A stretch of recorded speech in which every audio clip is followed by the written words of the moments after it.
Good evening, everybody, and welcome to... Something is slightly off with these cameras. I am guessing Discord has changed the shape of their cameras again. That happens every now and then. I will be sorting that in the interim. But anyway, hello and welcome. My gosh, it's been an interesting start. Sorry for the slight delay. I've had a bit of an internet hiccup, which is now returning. It's returning as I say this. It's like, okay, I'm just not going to speak of it because, oh boy, at this point, I hope everybody's doing okay. Before we get on with tonight's broadcast, and I'm playing for time as I try to fix these issues myself. Fixing my own face. There we go. We have a few things that we always need to cover. The first of which is we need to thank our... Well, we need to do sponsor stuff. And the first one we need to thank is the people over at Syrinscape who helped me bring this game to life. Syrinscape, I use them to send... I use their fantastic online player, which is a subscription-based thing, but it allows me to send sounds all over the internet to the various players across the globe, because we span like 4 time zones, and to be able to send music in almost real time is like a wonder. And they also do a free app, which you can use directly on your tablet or smartphone or on your PC, and you can use that to get yourself started. Head on over to Syrinscape.com for more information there. The other thing I want to plug is ourselves on Patreon.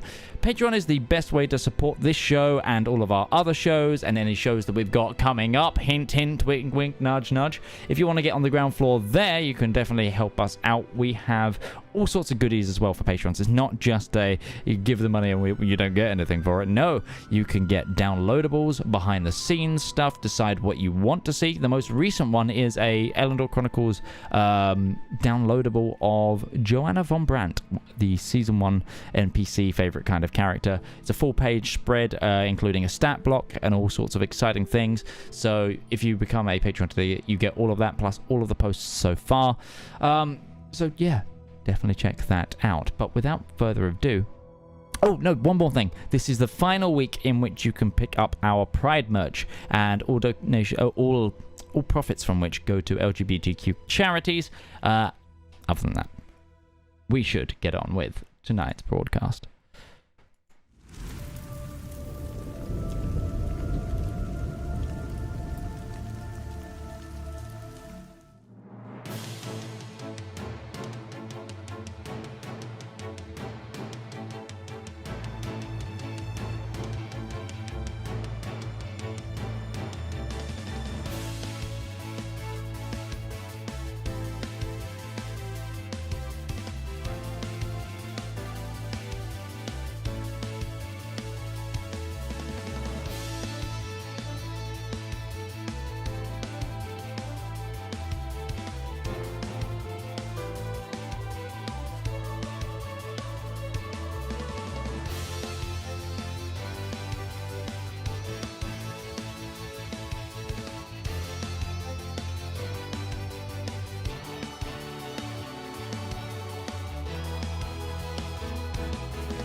So, we are back. While I fix the people in their places, who would like to give me a recap? Friends? Romans? Valmyr, Countrymen? while that's going on, I guess I'll be the one to do it. Okay, go on. Also, I think we're on the wrong stream. No, we're fine. You're just invisible right now. So, okay. just like I said, I'm gonna fix the cameras. Just give me like. No, the disembodied voice. Okay. Yes, yeah. So last week, after we were putting everything back together, having successfully prevented the king of Aute from being assassinated, the group were following up on some leads of where these assassins came from, who they might be, and where they might have gone. After a good night's rest and a discussion about what the next process of following those leads should be, a little divine intervention told us that we should pursue the individuals who fled, and while we may not directly find and capture them, it would tell us or show us what we need to find. So the party set out towards the cave mouth of, at the time, we believed to be the Underdark, and was eventually proven to be correct, though a little more complicated than that. We pursued, found what appeared to be some hallucinatory terrain.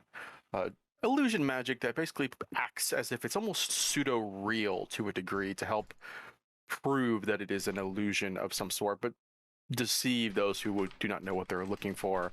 After dispelling that, we found that there was a portal to the Feywild within, an interior chamber that had sort of become overgrown with these items, fauna, and such, or sorry, not fauna, flora from the Feywild. After dealing with a tree, known as a heart tree, I want to believe it was called by Midge, it attempted to entice individuals and charm them and sort of take over their minds. So Darius threw some thermite at it and just incinerated it, and it let off a screech that incapacitated a fair amount of the party. After we burned down the tree, we went through a couple of different processes of getting across the river, which eventually worked out with a clever use of levitate, some larger pieces of equipment, some flying, climbing along walls, etc. The end of the session came to a head when Valmyr explored farther down the tunnel, trying to figure out any tracks of where he was, and he was incapacitated by the figure that we believed we were following. He let a few nuggets of Livsden slip, not least of all that evidently this wide-smiled, psychopathic character that we've been hunting after is evidently a brother of his, though what relation we're not exactly sure of. That is the terminology that he used. Valmyr decided, fuck this cave, I'm gone, and flew away, while the rest of us are trying to put together the pieces of what just happened. Yes, that's an excellent callback, I would say. Like, give yourself a point of inspiration, and just to get the name right, it was a Fey Heart tree, which is going to be featured in the upcoming and slowly being worked on Iron Duke's Codex, a supplement based on Legorunk's Land coming out eventually, which Patreons will get behind the scenes of if they want it. Again, become a patron today. Anyway, excellent choice. We come back to... We're going to start off with a little bit of a scene. Valmyr, you make your way outside of the tunnel, ahead of everyone else with that 60-foot fly speed, thanks to Ruby. And you are... What's your first instinct, Valmyr? Like, everyone else is inside. The closest person is Darius, who looked at you and went, okay. So you have a moment to yourself. So... I'm going to try and find some place where I can be on my own for a moment, and I'm going to just sit on the ground cross-legged and try and reach out to my patron to see if there's any kind of message I can get from him, any kind of confirmation that this figure that I've just encountered is legitimate. So are you doing anything in particular to try and summon your patron? I'm gonna focus on the two blackened fingers that I received the last time that I offered some souls to Daddy.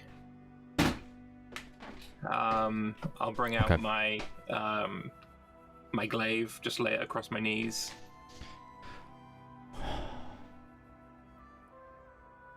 Roll me a quick, let's go with religion check. And you tell me what you get on your dice.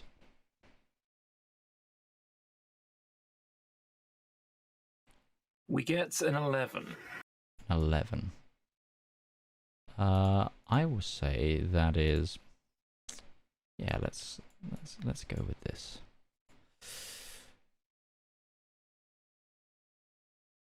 You you take off to... You actually fly up as soon as you exit the cavern. And you sit above where the entrance was. So initially, if people came out, they wouldn't directly see you. And you sit on the hillside, slightly craggy, slightly obscured by the bushes, and you put out your most recent trophies. And you think for a moment. And you don't really get a sense of anything. Except for a faint cackle.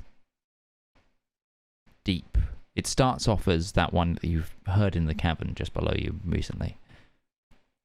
And then just morphs into something a lot like your patrons. Reminds me of the laugh that I heard in the tunnel. It starts that way, and then becomes the laugh that you've heard in your dreams or your visions.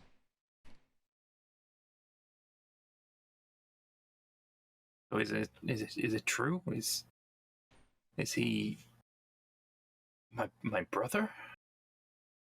As the world around you begins to get faded with her, almost like a hazy outline, as everything begins to become a bit more dark. You just hear more laughing. And your patron's tied to your weapon, correct? The glaive appears before you, hovered over the entrance. So you're sat on the hillside, the entrance probably 40 foot below you, and just in the air in front of you, there stands your glaive. And it stands at first on a flat, and then turns so you can see the blade portion of the Shadow Prince's revenge.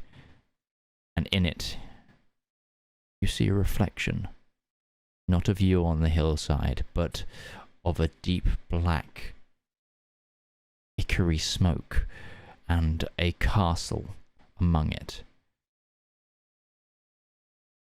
Interwoven with the shadows appears fire. And the mirror image almost zooms, as if you're a free-flowing camera towards, or some sort of wisp in the night, towards this castle, towards its tower. And as you get to the tower, there is a shadowy figure there, who just smiles back at you. No other discernible features except a smile. And as you are gripped by this more laughter, your eyes return to the real world, and your glaive is sat across your lap. You are looking out towards the hill, and the majority of the party have exited, following you out of the thing. You can see them below you, but they haven't noticed you yet. Do I recognize that castle? It's not your castle, if that's what you mean. But screw it, Valmyr. Roll me either a history check or a religion check. That'd be a sweet 6. Yeah, you've no idea. Okay. But the rest of you, Valmyr has just flown out. Darius said he's gone outside. I lost track of him, and you all kind of gathered. I said I guess you chased him out as soon as he rushed across the crater and thing. I am making a small assumption there, but yeah, if you saw him fly away like that, I doubt you would have stuck around. Well, imagine the brief time that he was gone, the rest of the group was coming to the consensus of, so we need to go get him so we can follow whatever was down there, right? Darius shouts across from the other side. I think he looked a little bit shaken. I'm probably not the best person to talk to him right now. Wouldn't be the first time we had to drag him somewhere he didn't want to be, and Zedaar's just gonna be the first person to go charging after him. Okay, so you cross back. Well, it's not a river anymore. Ruby closed it, but it is a cavern, so it, it's still a little bit treacherous. Down one slope, up the other. Yeah, it's not a slope. It's more like rockety crags. It's climbable, but it just takes a little moment. Probably not for Zaraj, actually. She's up and down it relatively quick with her climb speed. But you all exit the cavern. You start looking around, and Gourd, you eventually look up and see Valmyr sort of... Valmyr, describe how you'd be sat there. Would you outright notice them immediately, or are you too deep in your thoughts? My perception's pretty shit, so probably not. Yeah. I would say, yeah, I'm probably deep in my thoughts, maybe like hugging my knees. Yeah. The glaive will have been disbanded for a little while, I guess. I'm just there trying to work out what it is I've seen, what the message is. God, sure. shit is weird, you know? Do you want me to go talk to him? He's pretty up there. Oh, he's still flying? No, he flew up there for speed. It's climbable because you're in hills, not mountains. It's just a little bit of a roundabout. Like the deepest and sharpest points is where you've been entering and exiting. The rest of it, like if you walk like 30 foot that way, there's a bit more of a slope that you can climb up and kind of come around. It's more steep hills rather than mountainous. Sure. Could I have grabbed that flower from the ravine? Yes, you may. Whoever is going to talk to him, we can give him this beautiful flower that I found. As it slowly wilts and dies in her hand. Because much like your hopes and dreams. was my last description of it. As the magic faded, it began to die. So maybe he will like a dead flower. We already rolled a check to see what kind of flower that was, right? yeah, you didn't.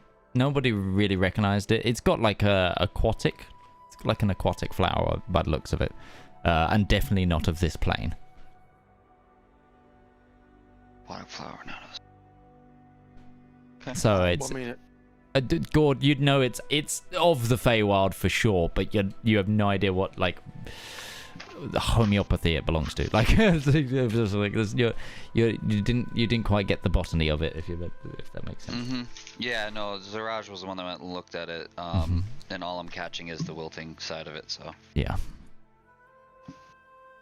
You want me to go talk to him? Somebody needs to go talk to him. Who can get up there fastest? Stone will just... I'm just gonna kind of like snap my fingers and kind of point, and Stone will just fly up and kind of just companion animal sit next to him. Okay. Valmyr, a medium-sized drake. What elemental type is Stone right now? Cold right now. Okay, so a slightly frosty drake.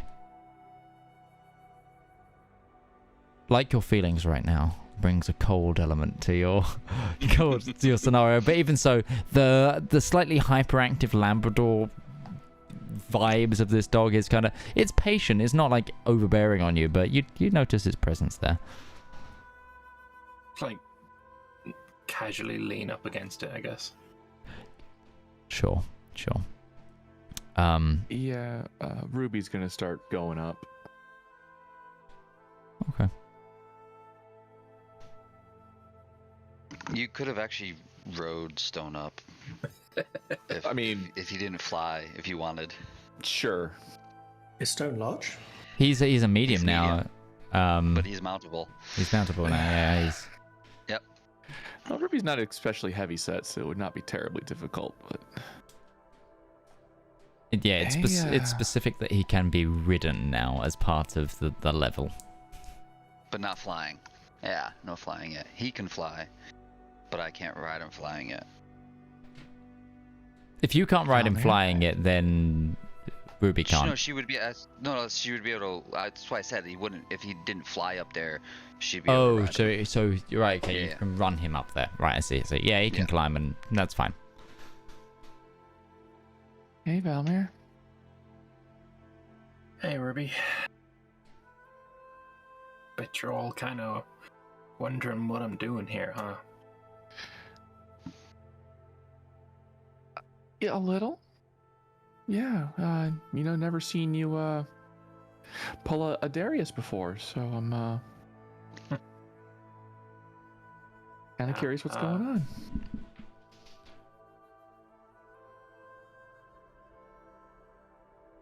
In the cave, there was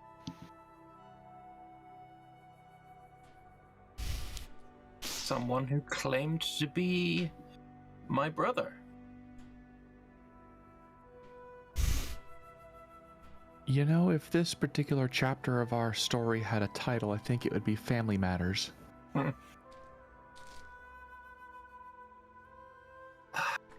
Yeah, I suppose that's kind of been the title of the book that's been written about me since I left. So everyone's got a bit of family stuff, but not. Yeah, you never talk about them. Not ever. Not my family from Kensek. My brother from. And I point to my horns. Oh. Oh. I think he's the one that hurt the deacon and his son.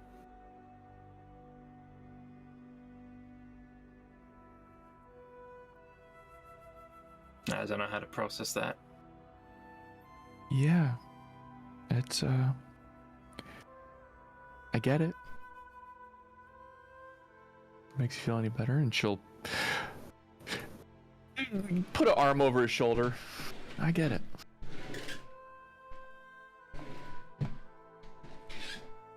When we started coming this way, coming into the hills, I had in my mind that we would find this drow that was, the one we were hunting, the one that cut the faces off those innocent people, tortured them. This sadist. I had visions of us squaring up against them and fighting them and striking them down and being the good guys but how do I do that if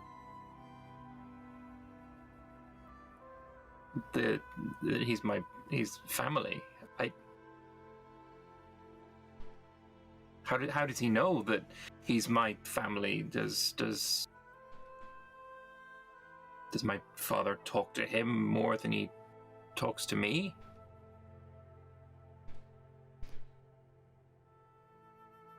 Questions you're gonna have to find out. But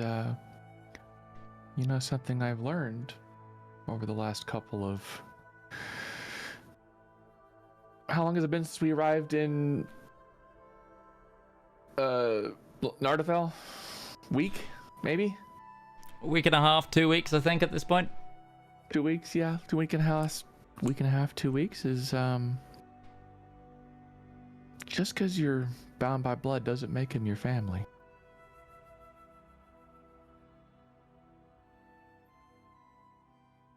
This isn't just blood.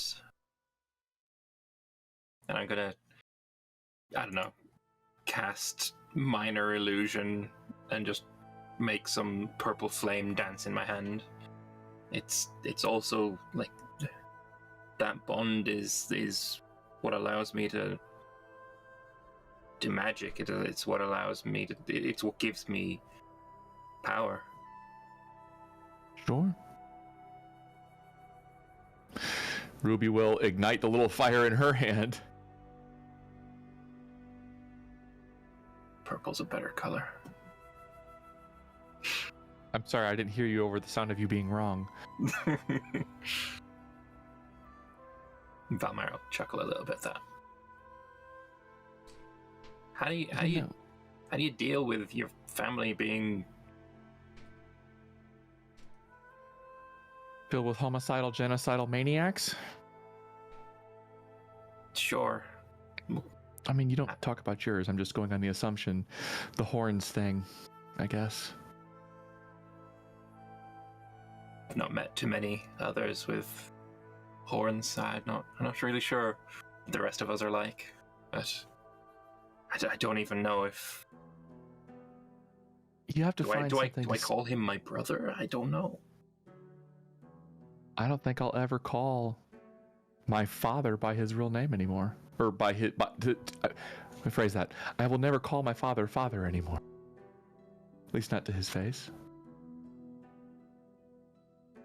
You have to find something to stand on. I don't know if the best parts of you have an ideal or an aspiration, but my family, at least when it was at its best, had an ideal.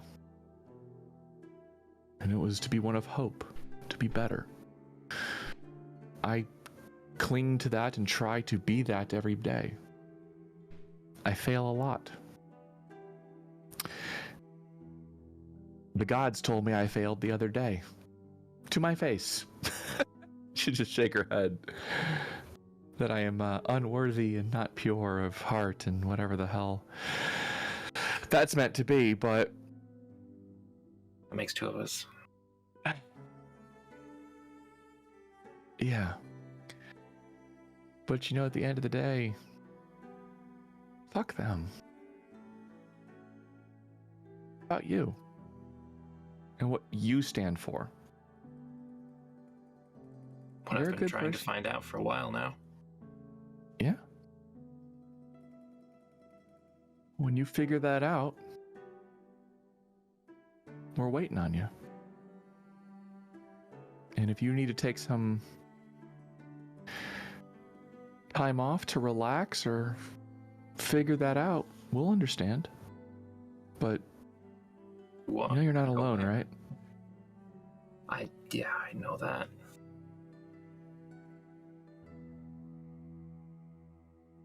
It's a very,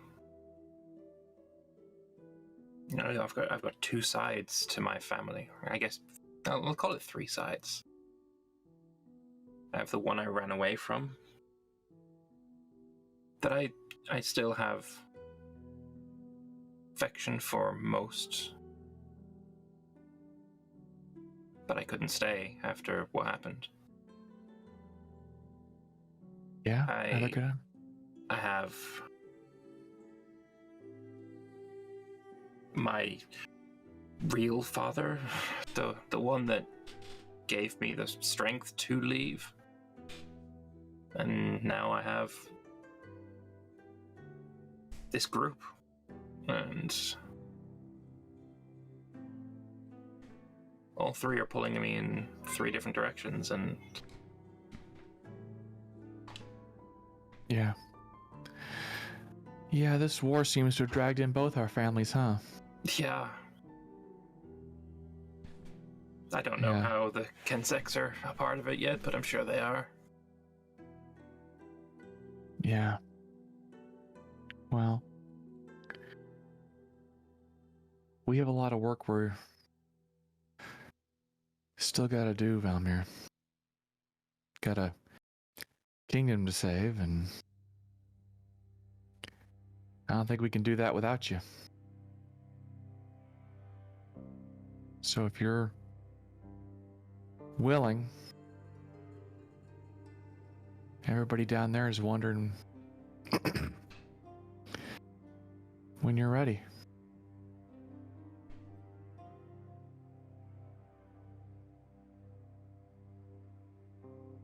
shrug it off and be like, yeah, let's go save the kingdom or whatever. And just stand up and like, do I still have fly cast on me? 10 minutes.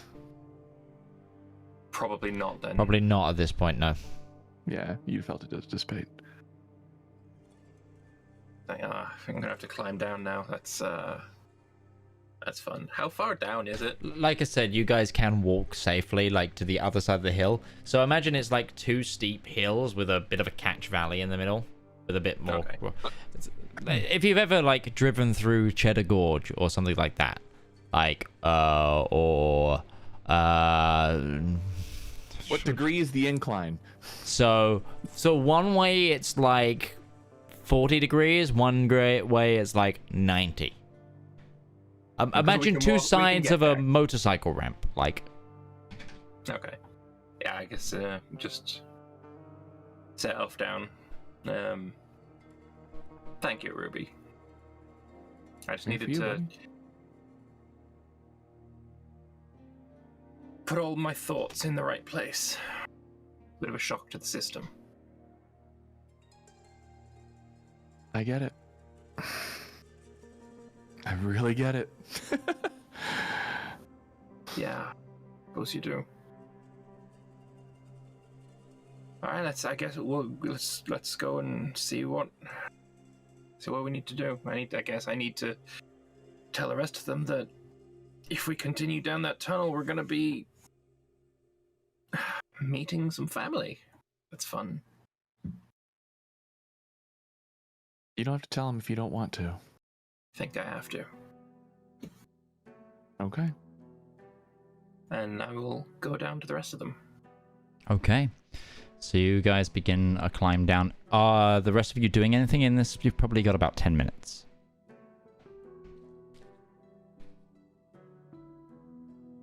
If not, they return.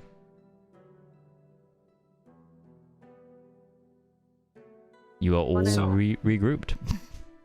Give Valmyr the flower, and it's all like wilted and dead, and say, I guess you're pretty bummed out about that tree going on fire, because like I wasn't there when he met his brother, so I think he's just upset about the tree. But I took this flower for you, if you want. I guess I'll take the flower and like I'll just pocket it and say thank you. No. So if we want to go down that tunnel, we're going to come across someone who claims to be my brother. Fun families.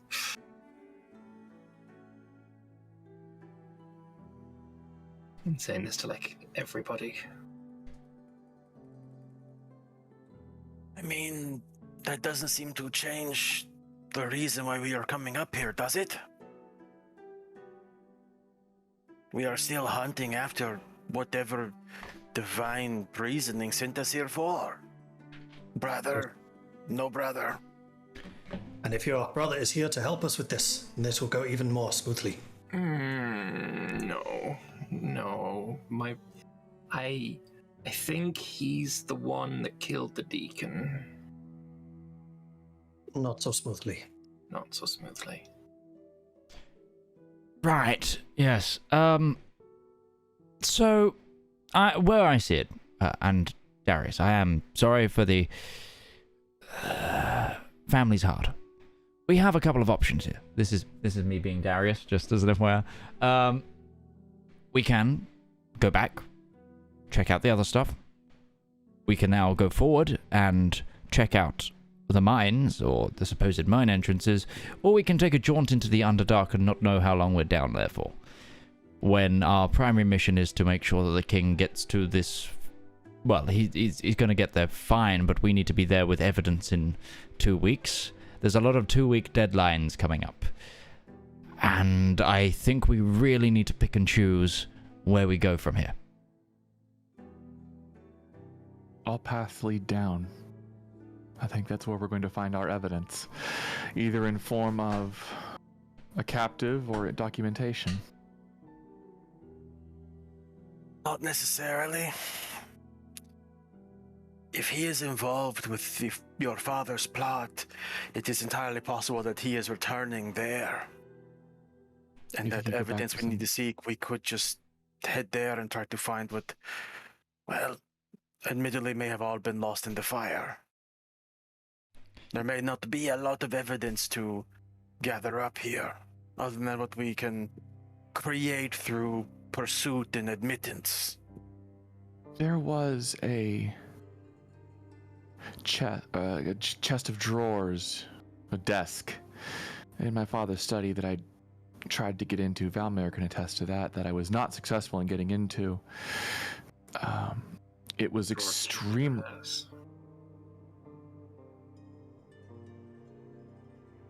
I just got done being helpful to you, sir. This is my coping mechanism. I'm sorry. Okay, cope harder. Anyway, it was relatively well secured, and I don't think that its contents would have been lost to a fire. It was magically secured. By now, it might be gone, but there is a potential, albeit small, of finding whatever was inside of it. The issue with that, of course, is that it means going straight back into the center of the lion's den. Well, Yeah. we're going to be going into the lion's den, I think, no matter what, except maybe back at Arte, but even then, Arte is owned by a servant of the Duke. Going down into this unknown territory following some drow assassins into their favored terrain is not favorable, and also going to Ruby's house is where an army is parked, which we don't know the loyalties to. So, either way. But I don't think they can kill us, or especially me, right out in the open. I am still very curious about the Durgar and their mining operations, and I think that is most likely to be found if we go underground here. That is also my best guess for that. It would be my preferred option. Now, I am not so sure how the politics here work, but we have been given a writ of investigation by the king. Is this a form of protection? If any dukes were to act against us, would that be tantamount to act against the king directly? Yes. He said it would only be respected by those loyal to him. But that is the point. If they didn't respect it, then... Just went down. Yeah, stream just went down. I'll put it back up now. Repeat what you were saying, Zedaar. Fuck.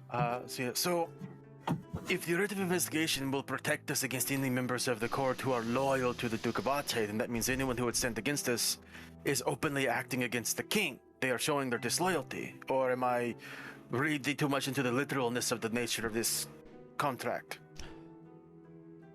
Well, I suppose it's who's around to see it.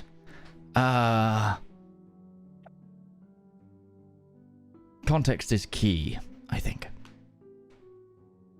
My logic is if we were to take this back to where the Duke of Arte is and look for more evidence and something attempts to prevent us from doing so, then that is evidence that perhaps they are not as legitimate as they say they are.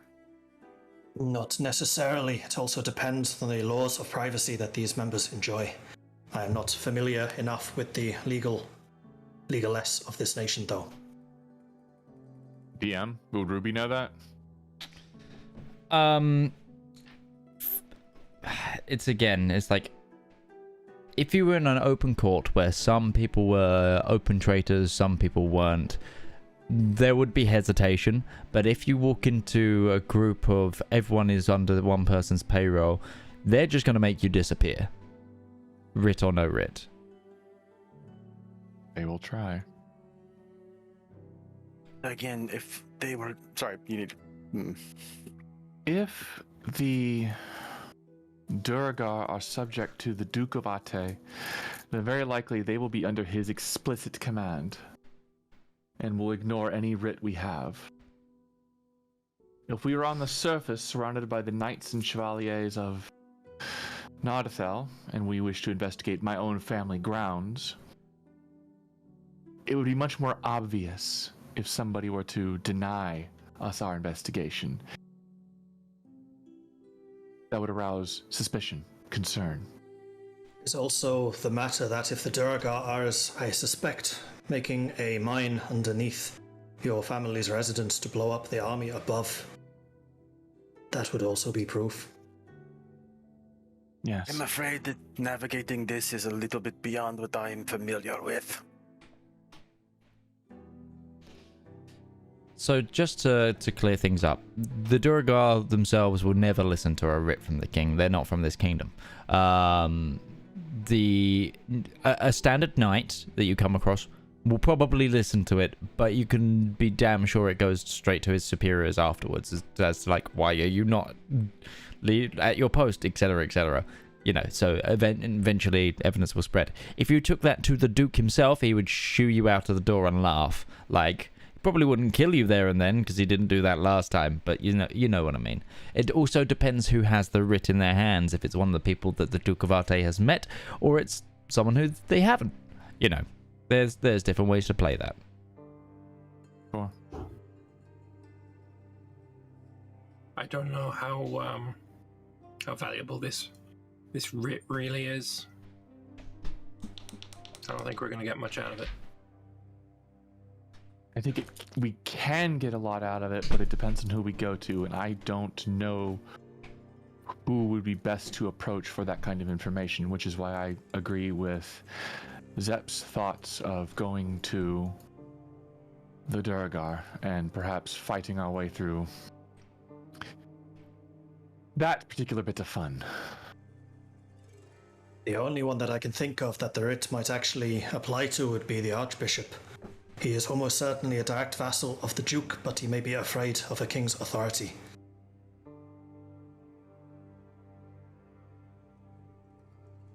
He's also, as I understand it from the DM mentioned earlier, he's kind of a big, fat, cowardly guy.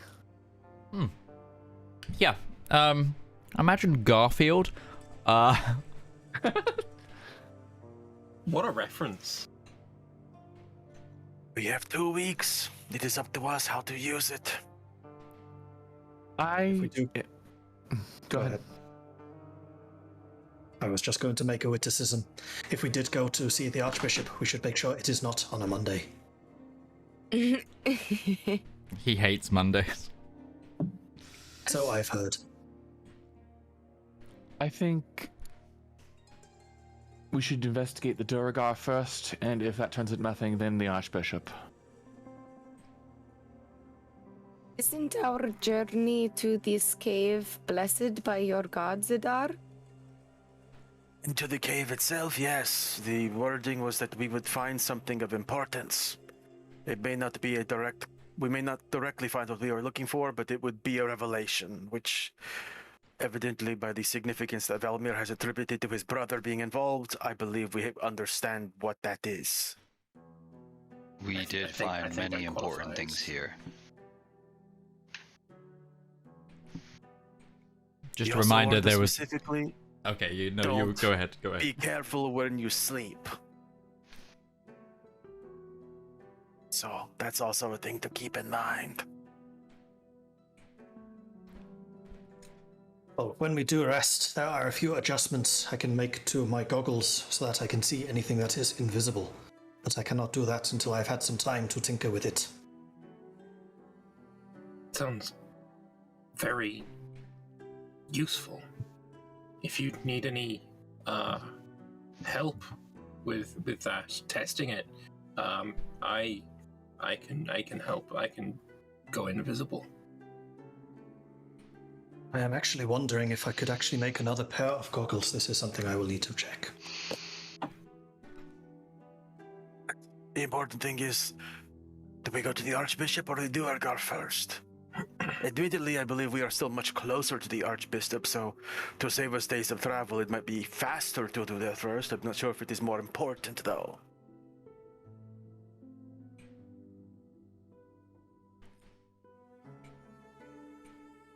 And I know Darius was quite attached to the idea of doing it. If it is merely a conversation that is at most a day, and then the rest of the time can be dedicated to the Duergar. That seems. I think both ideas have merit. Like, Valmyr is very much still, like on the fence. Like, he was so committed to coming here, and now with this revelation, he's like, he's still pretty shook. It's pretty clear. I believe that Sorry, go ahead. I believe that the Archbishop has more cause to hide any of the evidence versus the Duergar. Perhaps their evidence will not be as well hidden. If we can find them, they have no cause to hide any of their documentation or anything that we can use. The Archbishop might be smarter. We have found documentation from them before at Ruby's father's house. I am not an expert in deception, but that is one thought I had. What if the Archbishop is serving the Duke of Ate? What if he reports directly to him? What if we use that? What if we go there under the concept of investigating him, we find nothing, and we tell him what we're going to do next, but we don't tell him we're going to investigate the Duergar? Or we lay a false trail. Yes.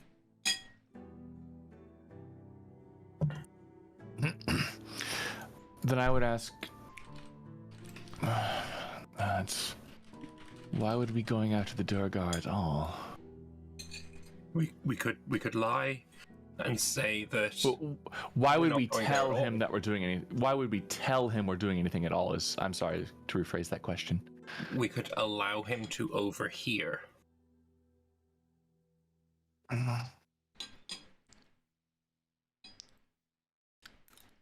You would know this best, Ruby. What dukes of authority, or not dukes, but what lords of authority would be under the Duke in the direction of your father, perhaps in the lands beyond? Hey, DM, that question. So, the Archbishop of this region would definitely be under the Duke's authority. Yes. But he will also have his own separate calling to the church, so he's kind of a split vassal, depending, you know. Are there any nobles? Armies that to Ruby would one, know of? money to the other kind of thing. Are there any nobles in Ruby's past that are within the Duke's authority that she knows to be especially religious? Not even the Archbishop is particularly that religious, and it depends on the line of, do you count your father as religious because of the cult? Like, what are you, are you saying? Like, these are the type of people that go to church on Sundays and Give me a quick history check. Sure. What's the state religion of Nat, though, if there is one? The Chevaliant. I guess I was That would be a natural one. Okay. You atheist, you. For a total of, because it's not a complete fail. Fail. 5. It's hard to say. Like, the thing is with the religion of the Chevaliant is, like, as much as it is about further and believing in the various sanctified knights or the various gods, it's also seen as like part of the heroicism that is kind of builds up a lot of the culture. So whilst someone might not be religious, a lot of the nobles will still go to church out of a cultural vibe. Have it. Yeah. Sure. So to get to the second point, because I guess I was jumping ahead and people weren't catching on to that. if we fly off in the direction of where the Duragar are, that's going to send off red flags. I was asking, are there any dukes beyond that region that we could potentially lead that's where we're going? So if we fly that way, it's not going to immediately be like, oh, they're just going back there. So if you're heading straight towards where the Duragar are, you're just hitting coastline. Because this is essentially the coastal duchy at the top right. Like, you're in border territory on two sides. So, with the Duke of Arte's lands. Also, how does that benefit us if we just go to the Duragar now? They will not know. That is my point. If we are going to speak with the Archbishop, if we want to lay a false trail, then that is the conversation. If we do not want to do this, then we don't do this. I am spitballing. As I said, I am not so familiar with the deception concept. Well, look at it this way. We are... Zep, how far are we from back at Ruby's family's home area? Yeah, how far are we from back at Ruby's homes? You're probably about a day and a half. It is about a day and a half. Flying or walking? Flying. Okay. And I can always contact Marcus now. This is one of the upgrades I've made to my little device. And we are 2 hours walk from Arte. Back. So we can finish up with the bishop and then fly right there and be there within a day and a bit. What about if we send Marcus off in a different direction? Because while we may be able to get around relatively unhindered and with our presence unnoticed, I'm very certain that our ship has eyes on it at all times. So if we sent the ship south while we go underground, the assumption will be that we are on the ship. So we could get the Duke off our trail in that way. Just as another note, the ship has one more day of trading to do. Mm-hmm.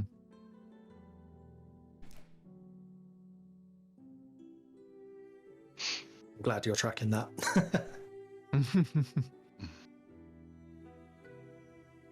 Well, my vote is to go underground. I do not really see what we gain from subterfuge at the moment, unless we actually break into the Archbishop's mansion, palace, whatever it is called. I think it's just a home. Archbishops usually have palaces, that's why I said that. Does Ruby still feel the spell her father put on her? Yes.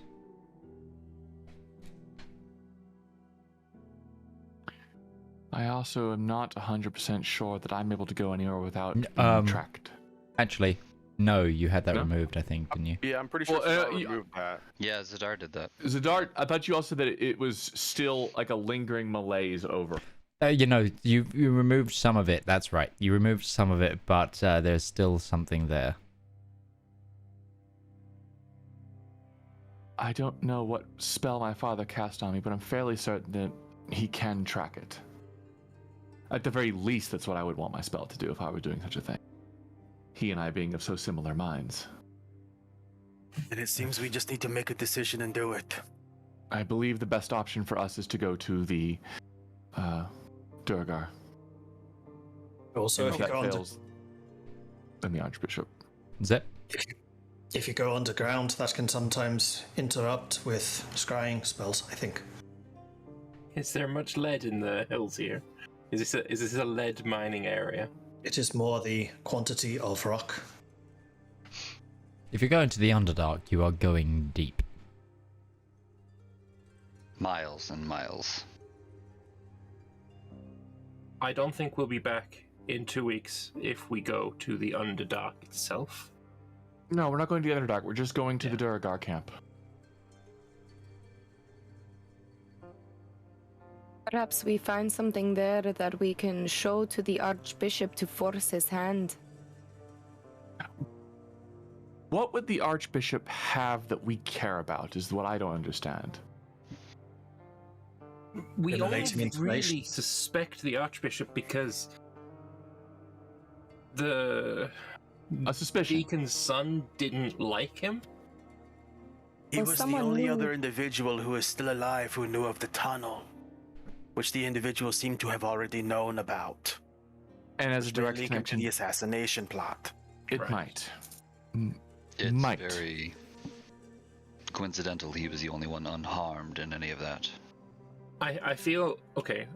I think we should go to the Duragar and then the Archbishop afterwards, because this is the day after the attack, the day after all of the tunnel business was discovered, and if we go straight to the Archbishop now, he may be suspecting that we suspect him.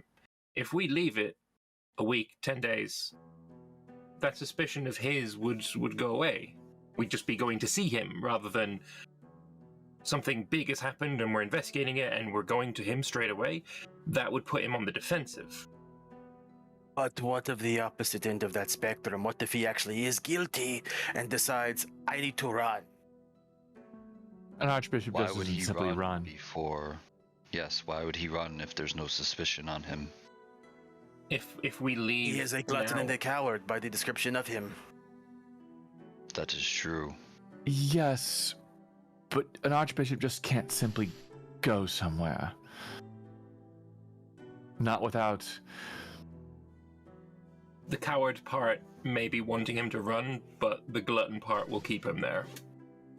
And it seems that we have made our decision. We need to make our way to the Duragar. Yes. Then let's move. DM, what do I know of Duragar? Does Kensek often trade with them, or Trade with anything along them, those sometimes fight with them. You know, lines? it depends Do we who like they them are. very much? It depends who they are, who they follow, who they're like.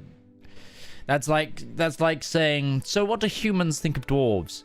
Like, it's a bit open-ended.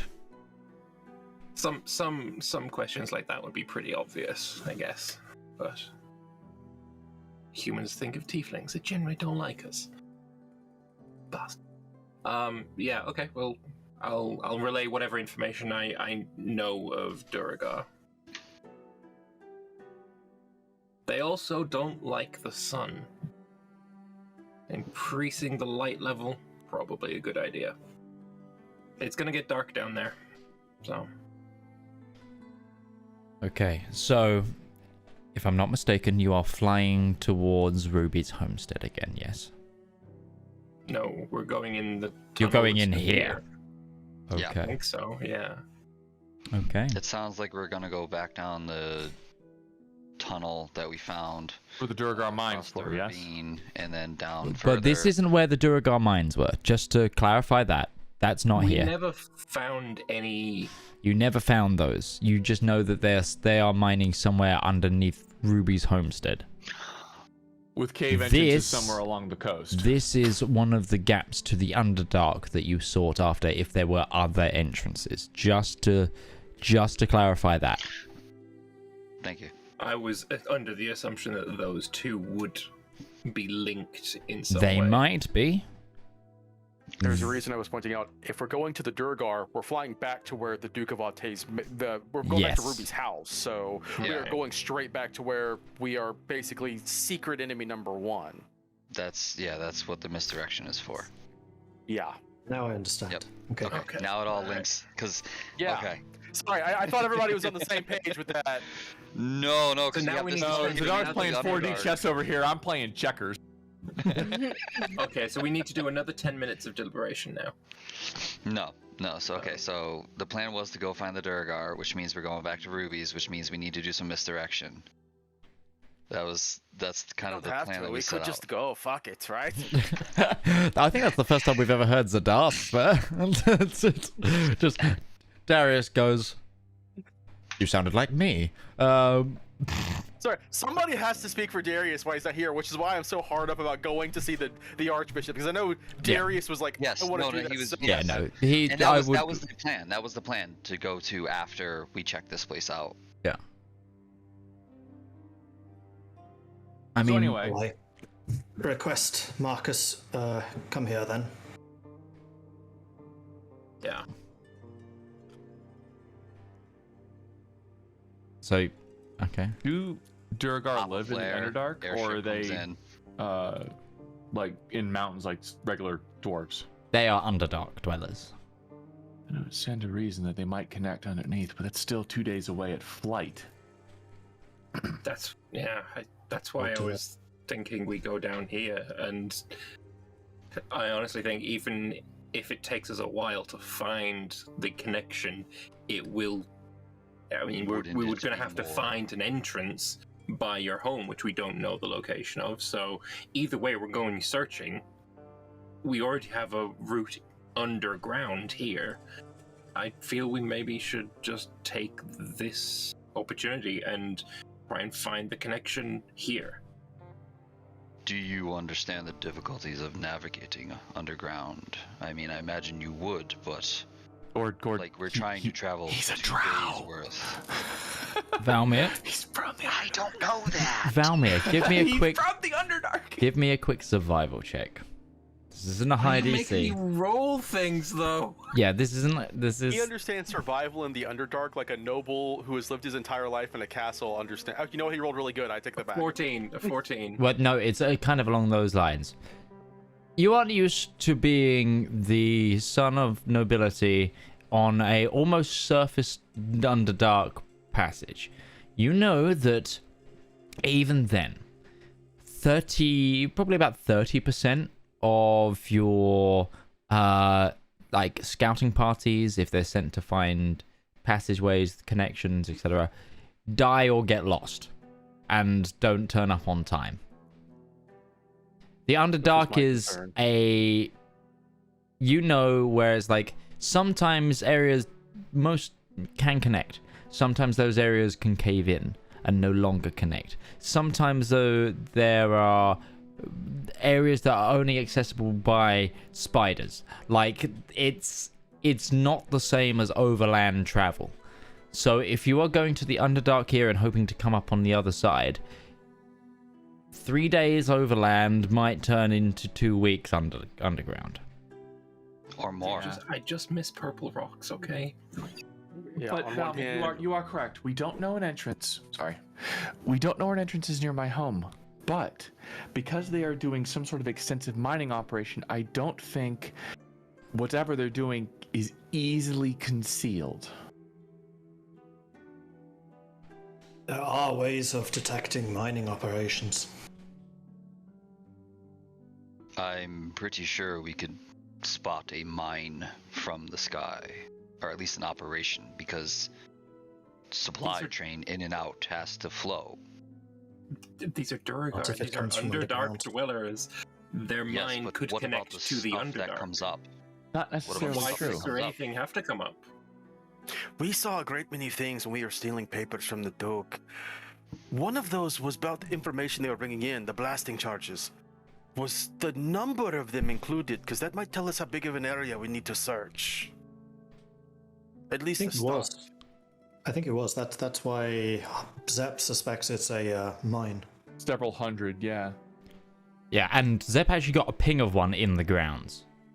yeah, because Zedaar cast locate object and found one. Mm-hmm. Yeah. It wasn't Zep, was it? There actually Zedaar, might sorry. be an entrance at my house. Or at least on my house grounds. But bear in mind there's an army encamped there. Yeah, but you know. They're probably not putting a big bird. Not on the grounds themselves. Are Sorry. we I'm sorry. doing another sky drop? Yeah. Mhm. As I was trying to say, I don't imagine they're keeping a very close look over the burnt out house, and if there is an entrance to it from the house itself, that might be an obvious and easy way in. I If think not that's on the worth a house check. itself. If not on the house itself, then probably on the grounds. There's a lot of old ruins there. It is a place to start, but we will be drawing some attention to ourselves to be certain. can we try and get there somewhat stealthily? It's a day's If we do flight. not- Go Go ahead. It's a day's flight. Arrive relatively close, but not within visual distance at night. Walk the rest of the way. What about if Just we a second. Zep, give me an intelligence check. Trying to see if you recall something. Also, Siraj is trying to say something too. Yeah, no, I'll get back to everybody. I'm just trying to speed up this decision making because I think this will help. So, 20. when you saw the tables, you had a good map of the coastline. But one thing that you did when you first had the discussion about the blasting charges and first discussed supply, you came up with the idea of smugglers' coves, which a lot of them had because it was also an area which you wished to hide the skyship. You surmised that cave entrances there could also provide access, which wouldn't directly be on the grounds, but they'd be a hell of a lot closer than the place you are now. Just giving I you remember that that. because it's something that you already found. And Zep Hint, is hint, one hint, to hint. remember. No, I'm just trying to outline all the stuff that you're trying to recall because it's been like 2 months since that session now. Yeah, we hid out in that little cove area before. Yep. Yeah.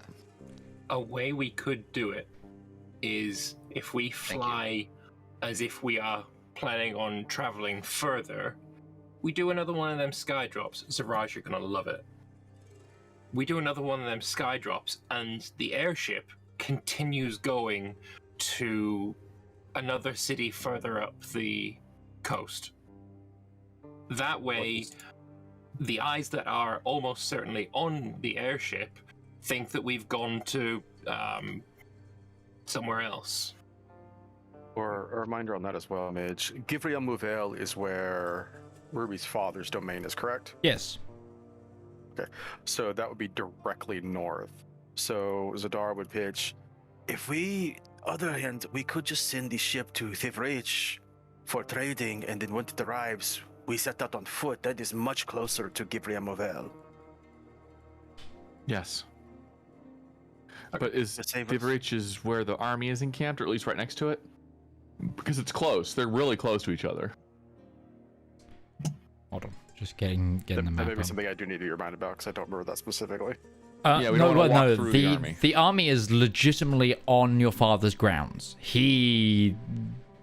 That's why you were like, you sneaky person, because he was he basically got the army to be there, like they're in the castle grounds. Their reach is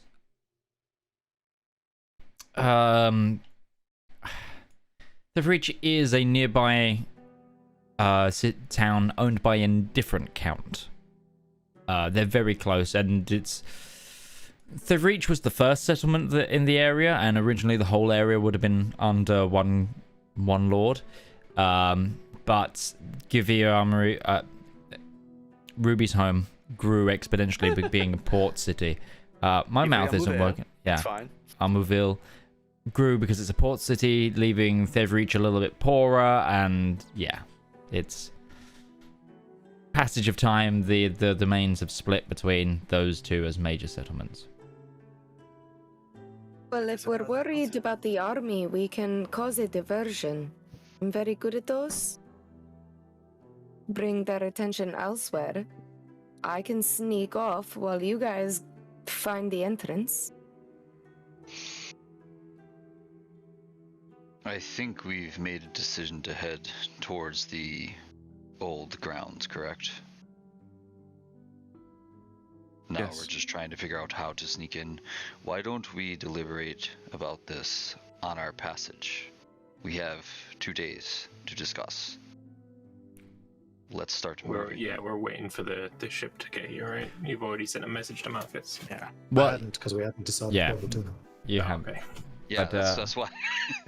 Marcus. Call for pickup. We're waiting for pickup. Yeah. Marcus calls back. Well, we're still loading for another day. Do you want us to cancel the shipment changeover? Tell the trader to stick around here even longer? No. we can walk for a day and then have you meet us halfway. Yeah, I'll lead us. I'll lead us out of here and back towards wherever we need to be. Okay. Okay, pick up on route. Just update me with landmark. Yeah, of course. And I can also set off a flare so you can see us from the sky. How long do you think it would take us to get there just on foot? Because if it's like a day and a half via airship. Day and a half versus the airship is probably 3-4, depending 3-4 on. days. That's not that bad, even if especially if we have to take a day regardless. We could just Yeah. Honestly, walking would not draw that much attention. We could just do that. Just walk the whole way there. And then maybe because Marcus is finished in Arte in a day, tell him to go to Thiveret, that place, Thiverici, and trade there, and then that's where we'll meet him after we're finished in. Thank you, Thiverich. I do think the notes would say something correct. Given Ruby's knowledge of her home, specifically her home, and the coastline and all the time she spent exploring it, are there any particular spots that would stick out to her as an ideal place of which to be a smuggler cove? Or might, if I was going to be discreet and hide a ship, where would I go? That's the thing, there's a lot. It's like this whole coastline is essentially what used to be an old smuggler's coast. Like, it is. Sure. What are you looking for specifically? Are you trying to hide the skyship? You trying to think where they're a mine entrance that I didn't want to be seen, but still close enough that it's not unacceptable. There's a couple of places, but you could. It's like it wouldn't be hard for you to find those. It's just which one have they picked? Okay, so how out of the 2-3 spots? Yeah. Can think of 2 or 3 locations where we most likely might find this cove entrance, and if it's not at my house, then they would be on the coast, and I think I know where. Well, wasn't there that spot, Zep? Weren't you just talking about it? The place that we we used dashed first time? Well, that's where we parked the first time, but that is not, as far as I understand it, we didn't see any entrances there. No. Not in that location, but we do have, if you excuse the expression, an eye in the sky. Might be able to see it. Yes. That would be probably a good place to start. It's going to be at least a day until the ship is ready, and then it's going to Thiverich, not to the coast. We can go wherever we tell it to go. With how fast it is, it may still beat us there. It can make a roundabout course as well. It can just drive down the coastline and fly down the coastline and scope it out for us. Tell us of a couple places that might be viable for investigation, and then we'll go from there. There is an old lighthouse on the northwest cove of my home. It's relatively far away from the city and up on a cliff-ish. Not commonly approached. It could be a good place for us to wait for the the ship. Be a good place to spot smugglers coming into the bay as well. Yes. Then we should get going. Ruby will start walking in that direction. So the plan is we're heading for this lighthouse, waiting for the ship to then do its thing, and then travel to us at the lighthouse while making a roundabout path down the coast, looking for spots. Remember, I can communicate with Marcus at any point. As soon as they find something, they can tell me. I can mark it on a map. You are traveling with a cartographer. I was going to think of that. It would be great if we had some markers of the coastline of places to investigate. Okay, so do you update Marcus? Yes. Okay. Because this slightly different plan, but okay. I'll make sure everything gets finished up here, and we'll go check out that coastline. See you soon, Captain. And also, speak to some of the sailors. They may know locations themselves. Just make it clear that they are not in trouble if they admit to having done this. Good idea. Okay, so the rest of you set off. Who is helming the overland travel here? Remember, you're on foot. I wonder. I mean, Can not me, Yeah. but Only one of the You two got resident natural- cat individuals Yeah. who are amazing at knowing to finding their way around or to step up there. this is also a very yeah, empty no. grassland, right? Yes. Well, it's grass farms, slight hills sometimes. Like, I have a +8, Ziraj. Do you want to aid me, or do you yeah. want me to aid you? Nope. All right. Okay. At +7. one modifier different. All right. So advantage survival, right? Yes. Give it 1 level. Thank God for that It's just advantage. strange because Zep also is able to point something out, and you get another flash of genius for another 5. 18.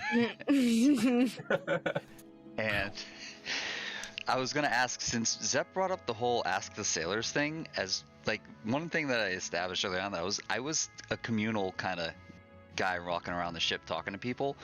Could I roll like a charisma check to like see if I might have overheard of any like smuggling tales or anything like that might have been regaled? Go for it. Yeah, go for it. I All right. remember him doing this. Yeah, no, he did. Yes. Nope. Fuck no. So. Okay.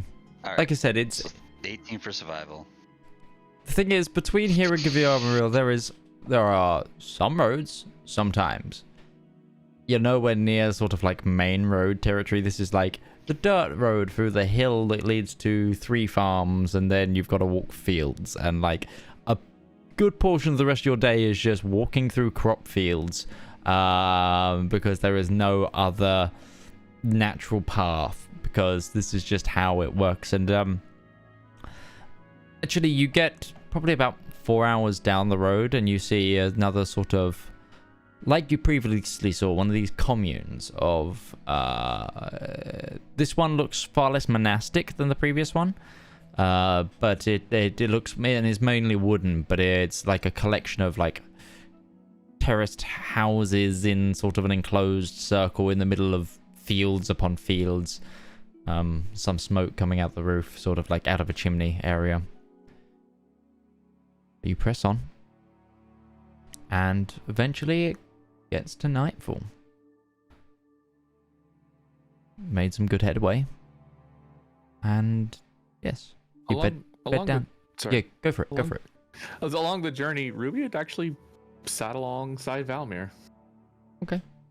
Well, you're all walking. You don't have any. Yeah. Okay. Cool. Just Not I'm all ready. of us.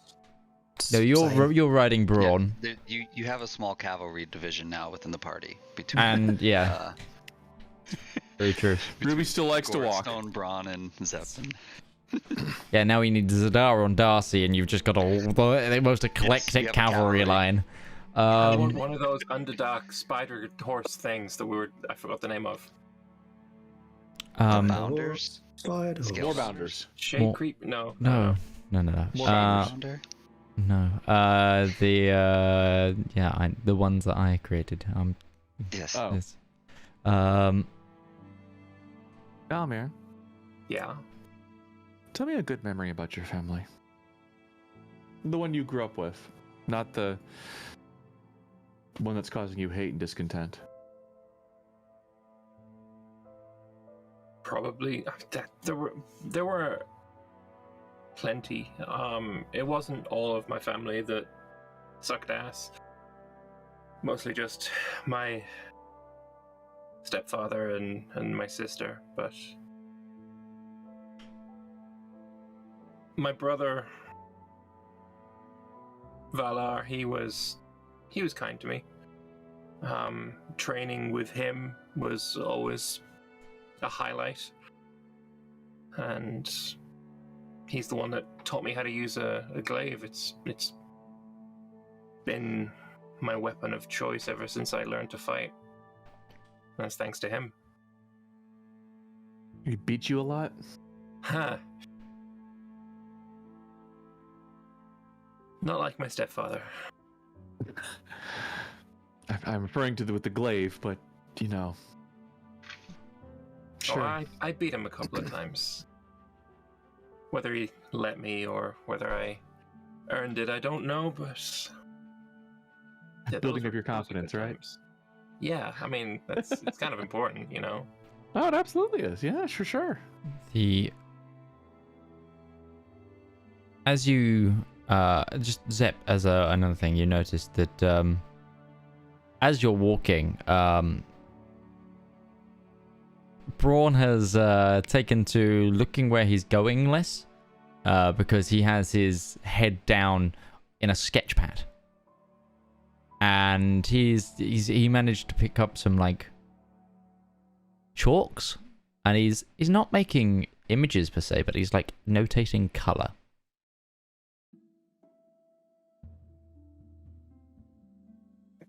Millennials looking down at their pads. Just as a thing. Like it. And it is interesting because Zep is actually doing something similar. He's mapping out the path that we take. So you just see if anyone looks over, it's just Braun and Zep both just not paying attention. But eventually you find an area which is between a couple of trees. A couple of trees breaks the wind a little bit. Nice enough to set up camp for the night.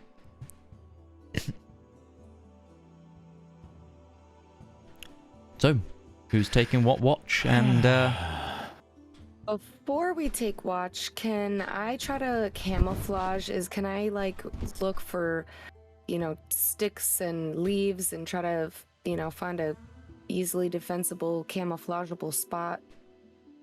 what, for yourself or for the whole camp? Like if we can find a spot where at least one side of us is covered and make like an impromptu like little lean-to. Sure, give me a survival check.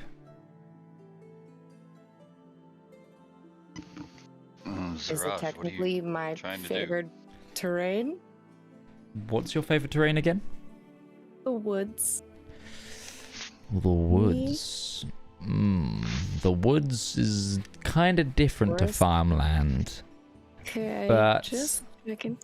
Just checking. You do often find corpses within farmland, though, and that's most likely Yeah, where we this is what I'm It's not thinking. forest. You know what? forest. Roll of advantage. It's- Roll of advantage. Go on. Okay, I well, was, I rolled was a gonna 20. aid Because- either way. Because you're looking for a lean-to, that implies trees. 24. 24. Okay. Yeah. No worries. You found like in between like some of the fields where some of the tree growth has begun. There's also a little bit of a stream. There's actually a couple of felled trees. One looks like it was like ripped in two by like a lightning strike, and bent over. The other one sort of grew up through it, but it imposes like somewhat of a wall with at least its bush cover as well, like because it still kept its greenery. Yeah, foliage. So you can set up sort of it's got a back to you, and it's large enough that whatever tents and sheets and stuff you have, you can sort of jury rig something comfortable. We're going to have to sleep very close together and cozy, but we should be hidden well enough from onlookers. Yeah. Something about Zedaar's dream or portent has me on alert for sure. Should we have been looking around? You've not. You've had your head in a In pad. the middle of the night, so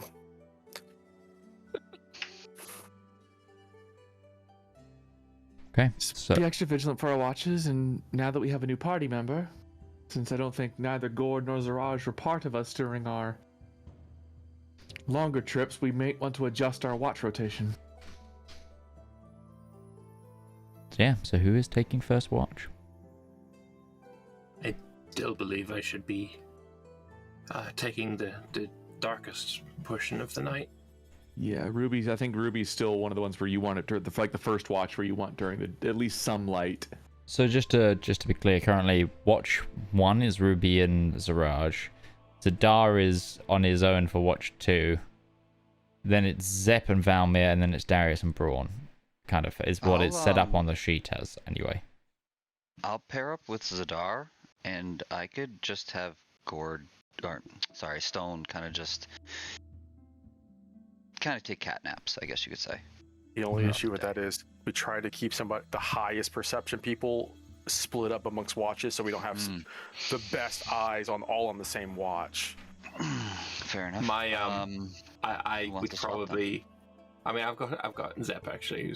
What's your perception? It's pretty good. It's not very good, but I can see in the darkness. Also, I would remind you that Braun does not sleep, and he is. He's constantly patrolling the camp, but you don't have your lights here. Just as a note, because they were on the wagon. Yeah, Braun, good luck painting in the dark. I mean, I can make some torches very easily, but do we want to give off this light?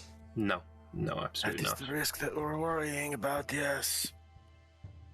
We should stay as hidden as possible. Okay. No fire tonight. So, Looking at you, Darius. Don't blow up any trees. so When Darius is not accused of only blowing things up. not only do I need your watch order if you're changing the watch that is currently on your party sheet, but I also would like your sleeping arrangement. I think first watch is Ruby and Zaraj. Mm-hmm. Second one would have been me and Zedaar, unless we could split us up more intelligently based on our perceptions. And I Yeah, think you could that'd have be like the highest perception, so maybe if either me or Zep It would make switches sense to with one of switch you. Zep or Valmyr, one of them to second watch. Mm-hmm. Which watch would be the darkest? Because I'll stay there. Watch 2 Third. normally. Third or Okay, two. I'll stay watch 2. 2 is So it's like that's- the changeover between 2 and 3 is where the peak of the night is essentially. Alright, so In fact, I think you only is- need 3 Smash. watches. I think you only need 3 watches for a long rest. Or It depends. Yeah, it because depends a on how long you're rest splitting them. is 8 hours. Yeah. And each watch is 2 hours. So the third one would be me and then Darius. No, it starts at watch 0. It's not 1, 2, 3, 4. It's 0, 1, Well, 2, 3. I can change these numbers, so just let me know what you need me to put. Because Gourd isn't even on that list for some reason. Yeah. Yeah, Weirdly enough. we haven't had to do a watch order yet. Maybe put Zep at number 1, and then Gourd can go number 2. Well, remember, Zep can see in the dark. I'm not sure if Gourd can. He can. Okay. Yeah. No, the biggest issue is Zedaar is also somebody who cannot see in the dark. Which is So why that he's would- typically taking an early watch. Well, So Ruby it's and all I can Ruby. take last watch if you would prefer to take first. I see in the dark. Okay, that makes sense. Yeah. I think Ruby and Zedaar would probably be best first watch because then they would have the most light, and then the rest of us have dark vision, so we could manage through the night. Right? Everybody but Darius has dark vision. That's I think Well, why he- he was on last. that's- So it's like it's getting light. by the Zep, time we take yeah, over. Zep and Braun don't have dark Okay. vision. That does. Zep, Sorry, Braun, sorry. Darius. Darius and Braun. Yeah. And they could do, okay, that And works. Braun's up all night anyway. So. Mm-hmm. Yeah, I'll take third with whoever. I think Sure. we got it now in the patch sheet. Okay. That's all right. Okay, and now I need your sleeping arrangement. Imagine those who are watches share tents. Need a better idea of what the area looks like to understand sleeping arrangements. So Because we haven't been carrying tents with us. no, you don't have a We're tent. sleeping under a lean-to, so like Yeah, if Which you. way You're in a the inventory. Toblerone. Hmm. So I'm gonna use the. Toblerone. The Siraj matching also formation kind of thing. navigated an area for us to kind of tuck into. So it may be that we're not quite sleeping in a pile, but I imagine where it's just like head to feet, where everybody's just kind of like in a row trying to fit into their best. So we can. if you notice Actually, next Braun to. is carrying a tent, and we do have a tarp as well. He carries both. Yep, you do. So I think you can move yourselves around this area on the marching and formation. Where is that? It's right next to the watch order on the party sheet. So top right, party sheet. Orders. Okay, yeah, I see it. Well, I'm not Alright. going to get in the way of true love, so Zaraj, you want to move? So, ahead? Oh, Um, okay. Position You with want me. us? All right. So That's just mark out where you would be.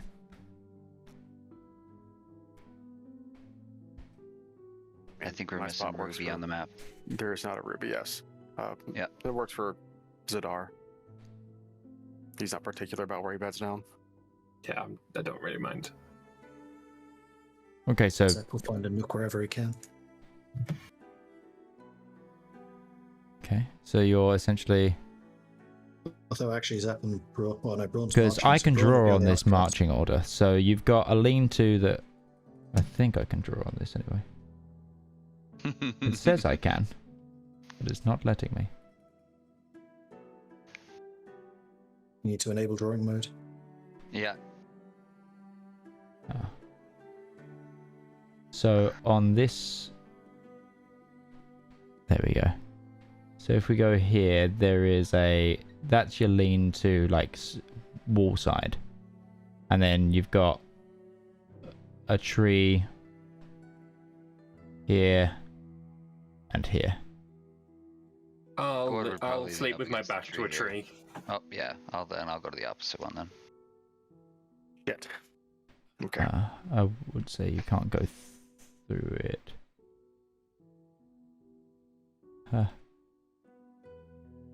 Okay. So Where's the tent? so where you can put the tent is how many people does it fit? Two. So you can put a 2-man tent anywhere here you'd like to, and then I imagine the tarp is like strung between the lean-to and these two trees. Or the tarp is used underneath the lean-to to give it the Waterproofing. Yeah, either way. I mean, we got I a want really to good sleep roll. by one of the openings if Zedaar is watching the other opening. Sure. Darius will Thanks, take middle to just rush to whoever. Okay. Zach will be in the lean-to. This stone Ruby would is be still not fairly on the close map. to me. Oh. You can. There we are. What's the map name? It's not a map. It It's is. just party No, sheet, it's under the yeah. party sheet. Oh, Party Marching sheet and then formation order. under order. Mm-hmm. Just as a quick, it's like a little whiteboard map to do, line up stuff. party sheet? Top right under tools, party sheet. The same way you see all your party inventory and stuff. Under order. There you go. When I was growing up, when we used to sleep in a tight formation like this, we used to call it a cuddle paddle. So, Zedaar, sorry, ready for I think I that? accidentally moved you. Where are you in the rank position? I think I accidentally moved you. Mm, There nope, you go. I wanna be there. Up there. Yep. Yeah, Oh my goodness. There we go. Right. We sleeping.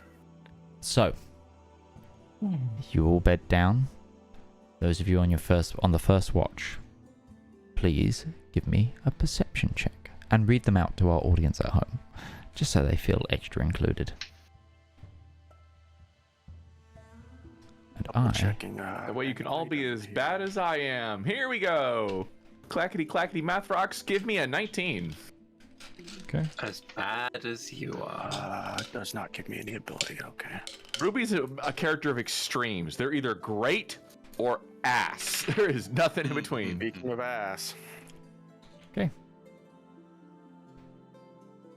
As the evening draws down, your camp is set up. It's the first time you've actually had to build a camp in a long time with this party. Like, even so, you've normally had the wagons, so this is kind of a new experience. Whilst, like, back in previous traveling days, you might have had something like this, it's still a unique setting. And with the extra hands of, say, Zedaar and Gourd, who you haven't traveled really with before, experienced woods folk or survivalists that they are, they managed to get up a pretty neat-looking an abode for the night.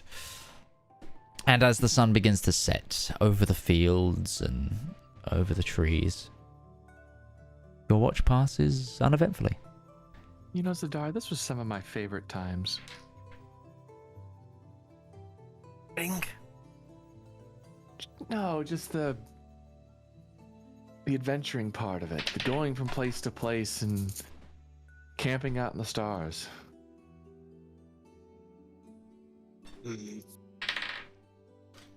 Okay.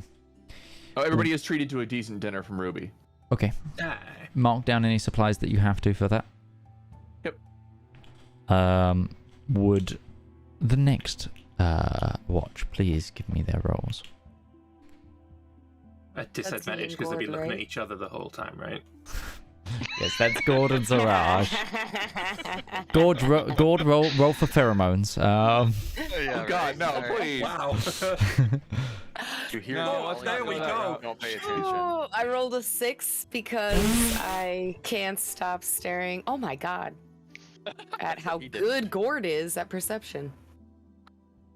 He's just standing there with his arms on his hips, wind blowing majestically through his making. Smoldering. Hold on a second. Hold on. Here we go. Hold on. We have this here. I can go ahead and cast that. Smolder. I Just cast the word. Smolder. What this roll is Just as I silence, needed woman, to. I am perceiving. So who is it in this party that has a sentinel shield? I That'd do. be Darius. So you would have rolled that at And advantage, Yeah. Remember. So, whoops. I'll roll another one. just in case See the what happens 30 wasn't enough. Yeah. If he's not enough, it doesn't matter. Yeah, We got really. big problems. I really wish there you Zep go. was awake for that. He could have flash a geniused it. So, Gourd. Mhm. The sun is fully set, but the moon is kind of hazed by clouds. You look out and I've got to roll something. So, because you are the first person to break the DC, so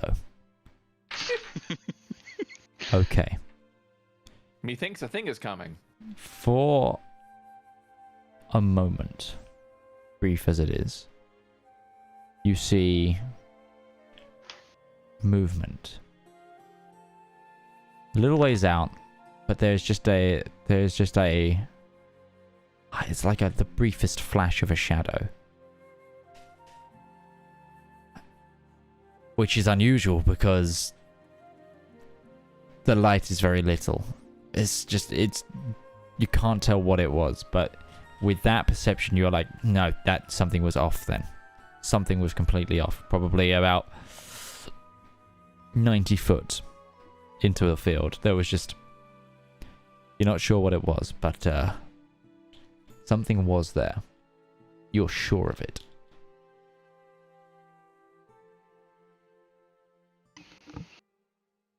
Oh, before we started, could Ruby have cast alarm around the camp? Sure, I will allow that in the preparation time.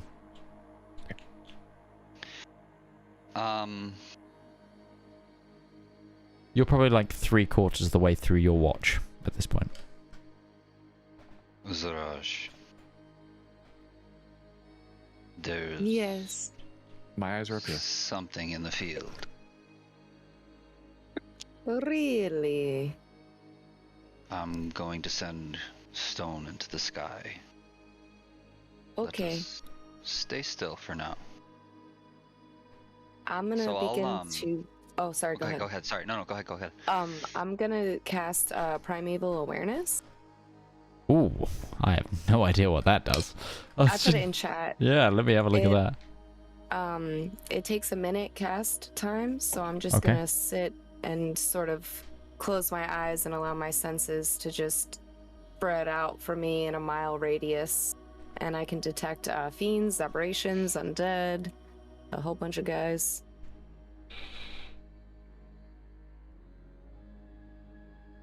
If it's none of those types of creatures, I don't sense it. You know what? With that, a minute passes. Stone goes up to the sky. Roll me Zaraj, give me a perception check.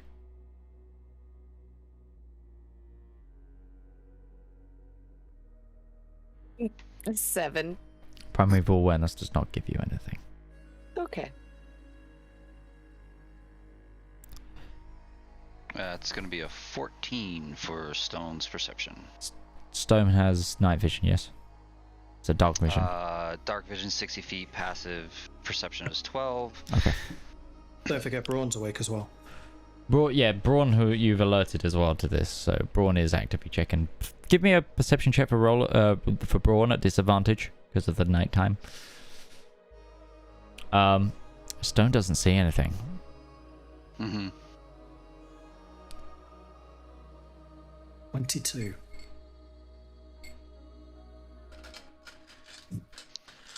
.22 at disadvantage for Braun. Some good rolls. Some very good rolls. However, Doesn't Braun have a sentinel shield? He should. True. He's not Need to make distracted by Gourd's beauty. he is distracted, however, by the colours of the night. No. Gourd Drawing a doesn't see portrait of Gourd. anything. Which direction out of camp was that? So it would motion be the widest open side.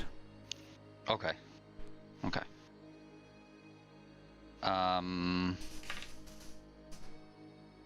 While Stone is in the air, Zedaar, keep an eye on me. And I'm gonna go ahead and stealth out into the field a little bit to try and see if I could catch that, Sure. whatever it was moving Roll. further through the field. Roll me a stealth check. I'm gonna have my bow out ready, like Sure. I'm locked on. Good Gold. stealth. Okay. 25. You get on almost your belly, but you use your strength to like still keep slightly upright, almost reverting almost into like a true lion-esque sort of prowl through this field, and it's in front of you is a wheat field. Not, and the shoots aren't quite ready for harvest yet, but it's like they're so close to it, but so it's quite tall. And yeah. how far out are you planning on going? All the full 90 feet to where you saw something? Yeah, I'll slowly move out there and try and see if there's any tracks or anything like that that were left behind of that area. Sure. Give me a quick investigation check. Investigation. Zaraj, give me a perception that should have check been as well. advantage, my bad. Give me a would've perception been- check, Zaraj, as you try to keep your eye on Gourd as he moves into the field. Because he is stealthy. I rolled another 6. Okay. Thanks, Lambert. My investigation would have been a If 4. you're taking my rolls, that mean mine are It good. You're dropped in. 3. Your investigation would have been a 4. Okay. Mhm. It's not hard for you to find. But you think you've crawled around a little bit in a circle, so I'll come back to that. Mm-hmm. I have a question mechanically. Because this will define who gets a reaction to this. Can Braun be paralyzed? Yes, but he cannot be surprised. Okay. Then Braun and Zaraj need to give me a wisdom saving throw.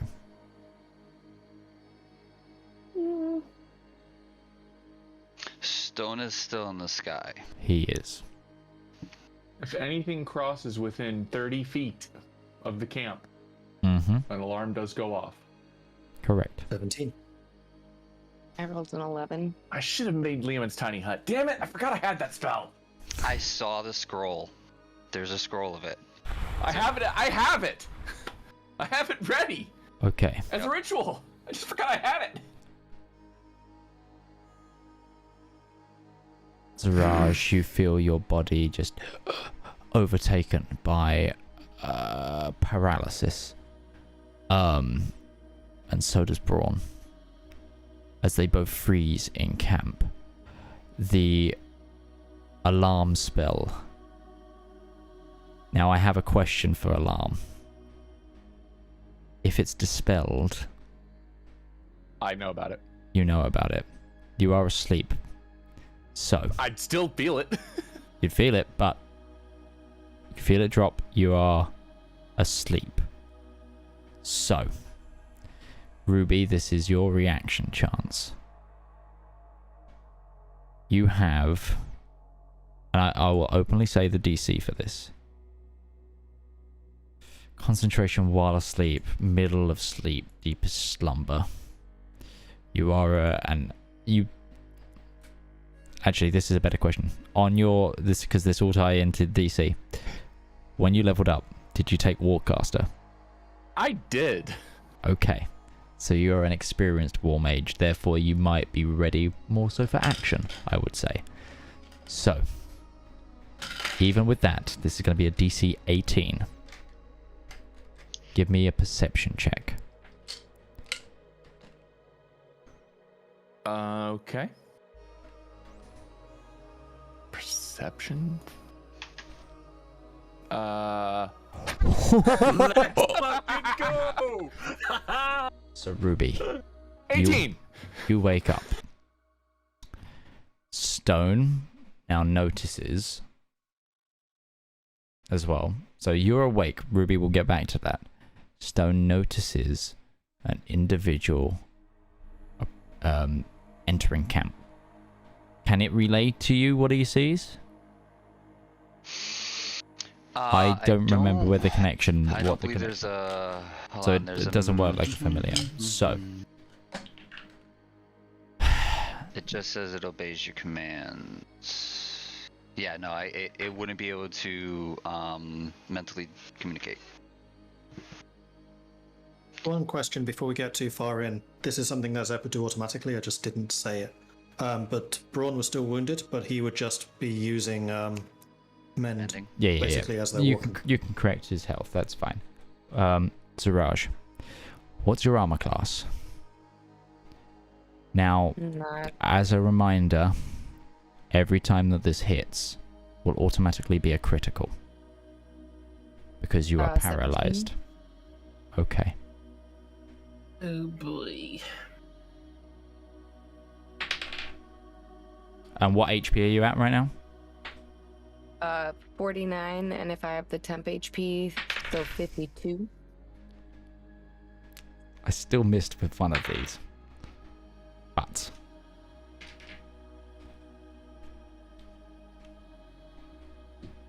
you are still hit.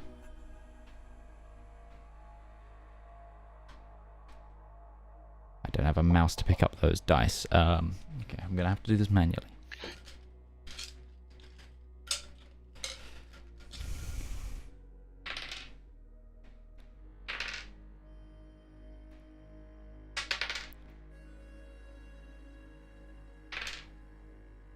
So,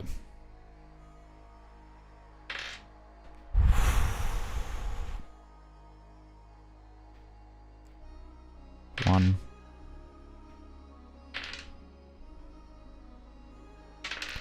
Okay, so Braun sees Zedaar assaulted from behind by a shadowy figure. He is frozen, unable to move.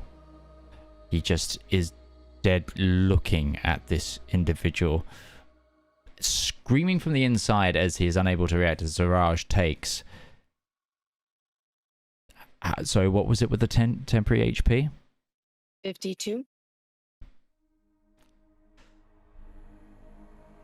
It's not going to be enough. She takes 63 points of damage and goes down. Ruby, you awake to see an individual pulling a blade. You're on the floor. You're looking across, and you sort of jolt up because you feel it, and you see an individual pulling a blade from Zedaar's back, who is fixed in paralyzation and goes limp but still held. Okay.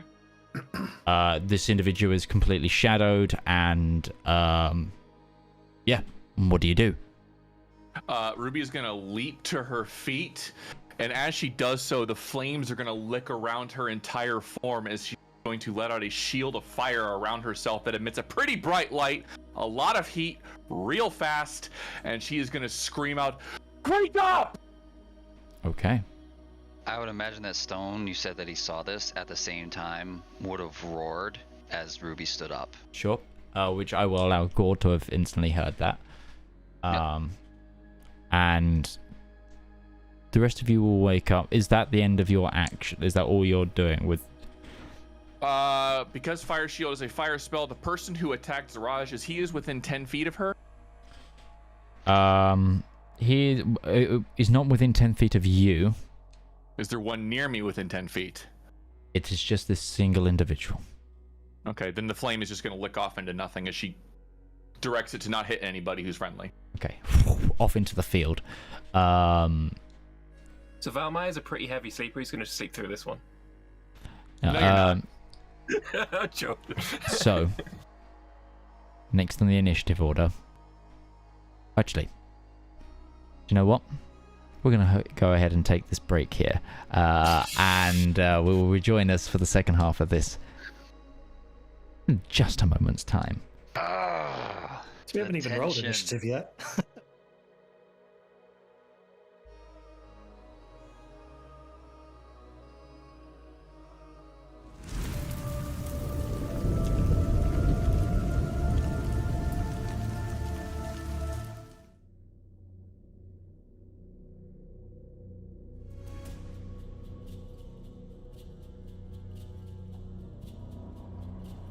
The world of Valdyris is one of old empires and new nations, of emerging new ideas combating the beliefs of the past. Civilization slowly crawls back from the dark ages so recently ended, but the deep forests and dark corners of even the wealthiest nations remained untouched and filled with corruption. The root cause? A great schism in the hearts of the faithful. In the name of the 5 wisdoms and that of the divine legate, you have been found guilty of heresy and shall be judged by Orth in the afterlife. Children of the Church of Glass, raise your tools and arms, your pitchforks and mattocks. Cast aside the plowshares and take up the call to war, as your right to faith and life is at stake. As an age of enlightenment dawned, an era of closed-mindedness followed. But it was the common folk who truly suffered the most.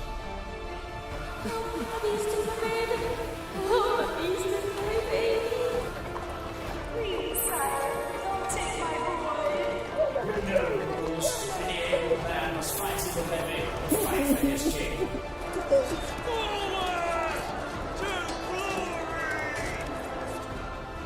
34 years of bloodshed and hurt. Some cannot even recall a time of peace, and it shows no signs of slowing. In a world shrouded in such darkness, it's a wonder how anyone survives.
Okay, welcome back everybody to the second half of tonight's broadcast. We need to quickly retcon something because I mismanaged my own spells.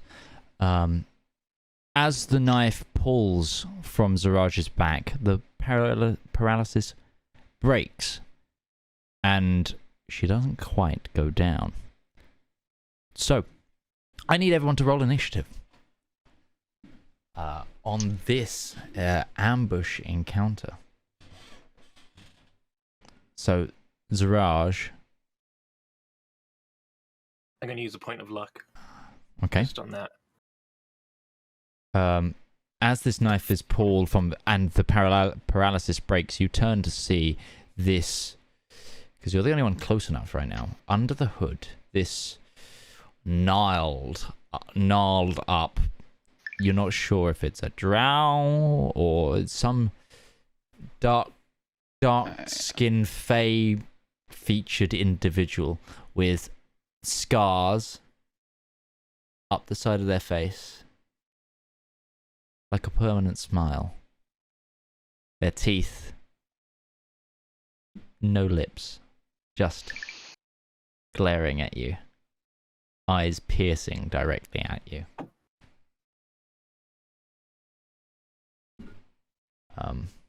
Darius needs to roll as well.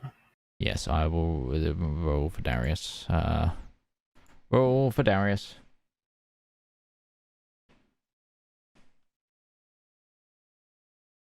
He has advantage on this. Not that he needs it. That's 22. Okay. So, would everybody mind reading out their initiative in order that they are in chat, please?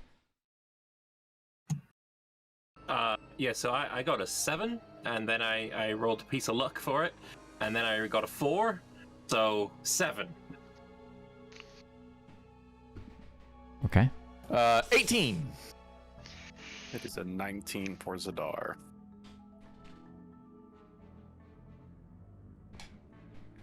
I have no idea what chat you're talking about. What Sorry, metric, but I'm just curious. as they've appeared in Fantasy Grounds. Oh, in that. Okay. Yeah, that would be me. Zep got an 11. Braun got a 20. Okay. Dirty. Gourd has a total of 24. And Siraj has a 24 as well. So, Am I up or am I unconscious?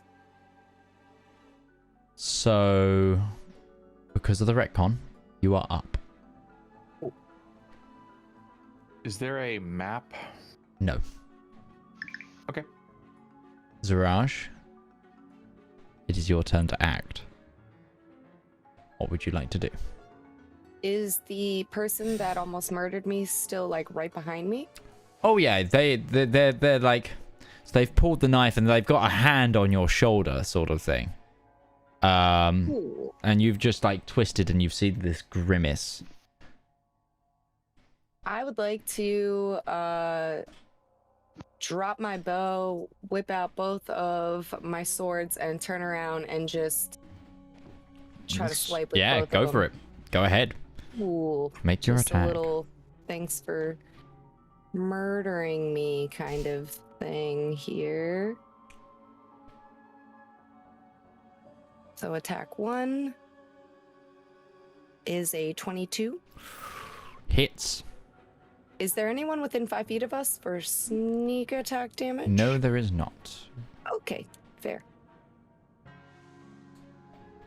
So that will be 9 damage. Okay. And then second attack, I assume a 24 will hit. That does hit indeed. And that'll be... Ooh. It rolled a 6, but it didn't show up. Would you like me to re-roll? No, that's fine. So that's what So total? 7. It'll be 7 plus 9 is 16. Okay.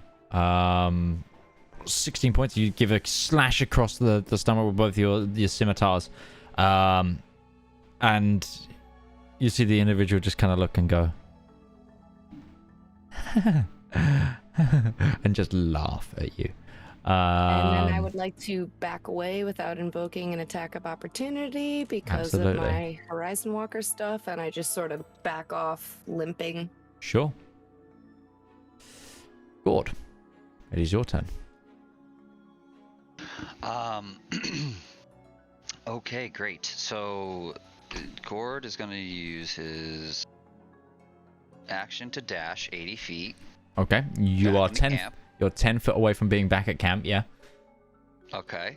And then he's going to use his bonus action to tell Stone to dive bomb this guy. Okay.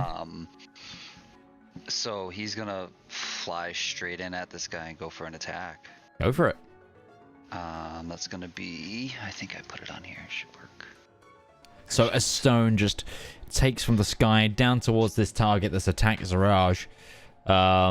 He's literally like wings back, like full on, no. Yeah. Nothing holding him back. Coming no coming problem. in.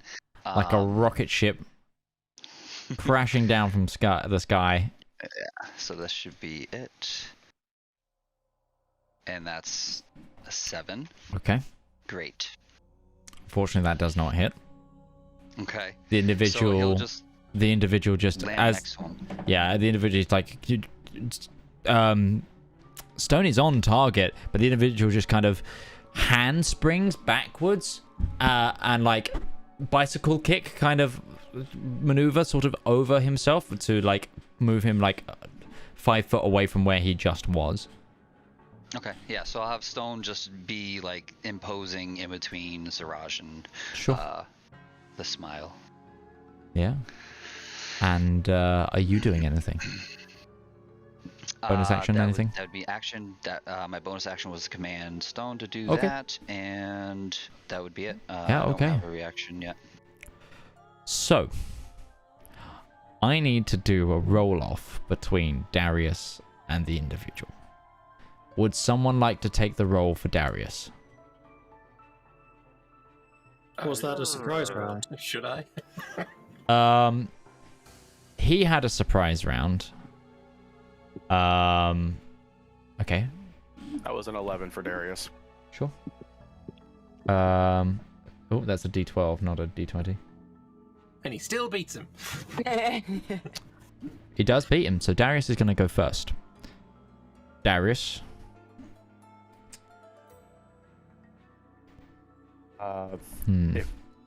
If Darius was to do anything, if there is a strange individual breaking into the camp and he can see them, that is the question. Can he see them?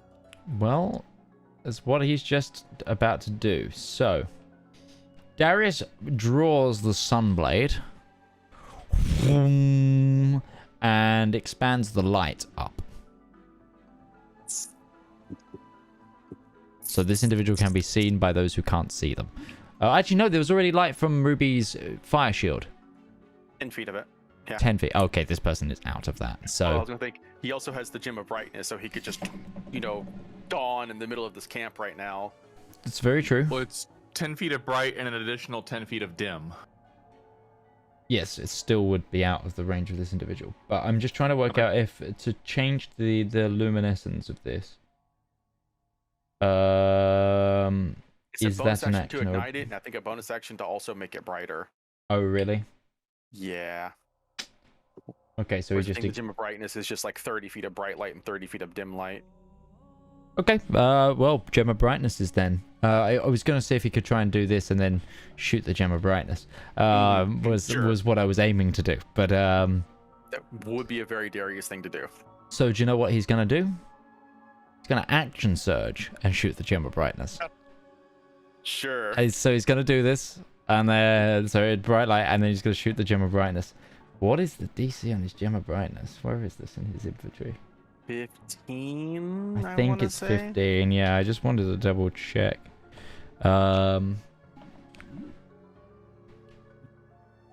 Yeah. Which? Yeah, DC 15 con save. Which this individual makes. Darius is then just going to try and use his 30-foot movement to close the gap. Okay. So, the individual's turn. This individual uses his bonus action to disengage from the stone and takes off 30 foot backwards into the night. Didn't Stone have an attack of opportunity because Shane's not in the VC? Bonus action to disengage was the thing. Oh, my bad. Yeah. We'll wait for Shane to get back so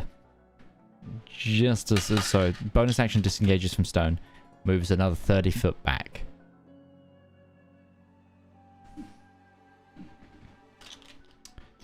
The question is, okay, Ruby, I will give you a disadvantaged perception check because they've moved back into the darkness.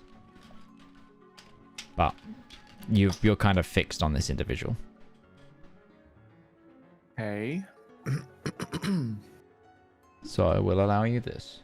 One moment, trying to find it. Performance, perception, there we go. Deception, or perception at disadvantage, 11. Sorry, you do not see this.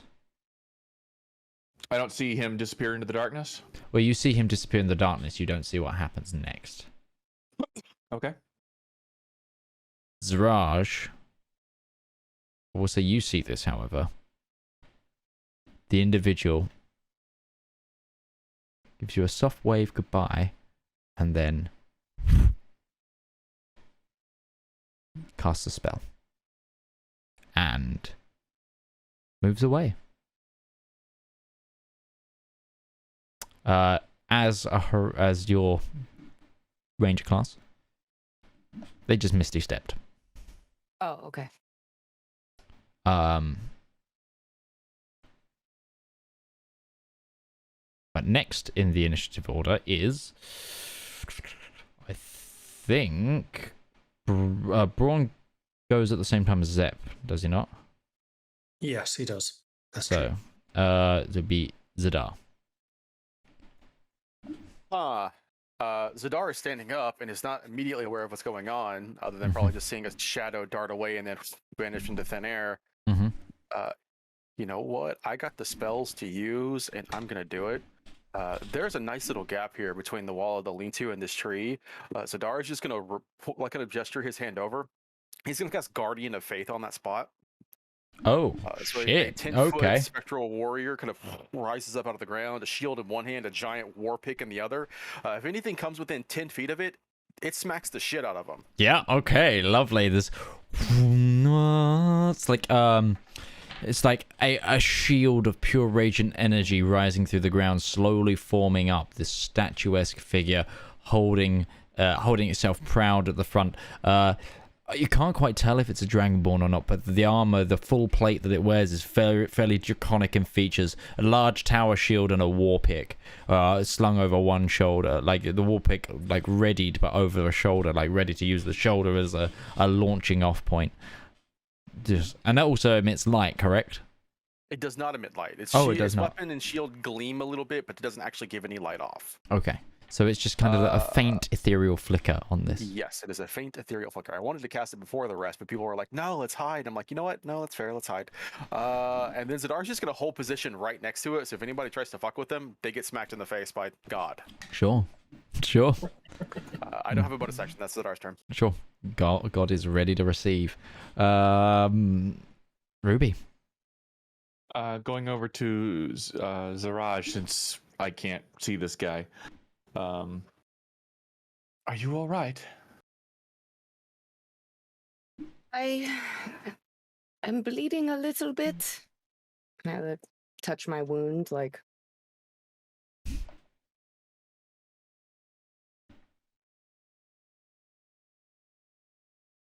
Will you survive?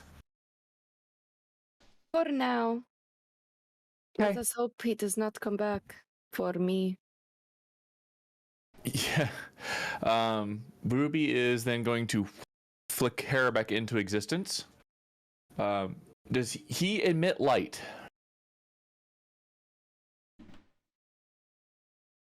Does who emit light? Or Phoenix. Her familiar.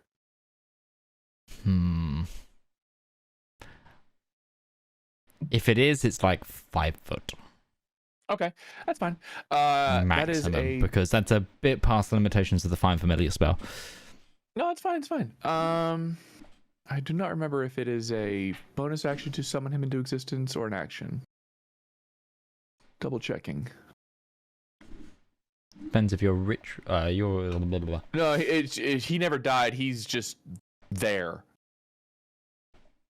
Whether or not he's visible or not. I mean, I think it's just a bonus action to summon. as an action. As an action. Action. As an action, she will summon him back into existence, and she will then quicken cast light upon him. Okay. And he's gonna go about 20 feet up and out in the direction she last saw him go, and he's gonna act like a spotlight. Sure. Okay. While she's just gonna stand there waiting near Zaraj, watching. Give me a perception check. Okay. Is this disadvantaged? You'll find out. Well, it's a 5, so doesn't matter. You see nothing. Okay, it's her turn. Okay. And then in the initiative order, I think we have Zep and Braun.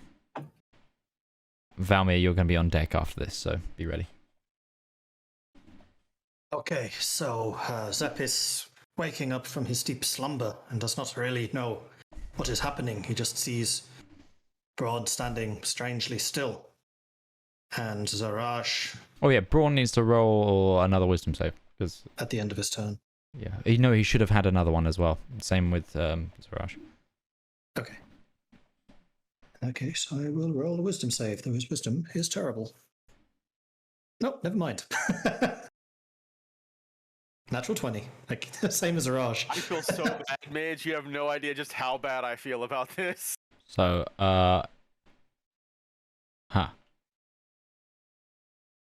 if a wisdom save meets the DC, does it succeed? Okay. Yeah, passes, yeah. Then he is ready to act on your turn. Wait, 20? 20 is the DC? I physically cannot pass that. Please don't let me be paralyzed.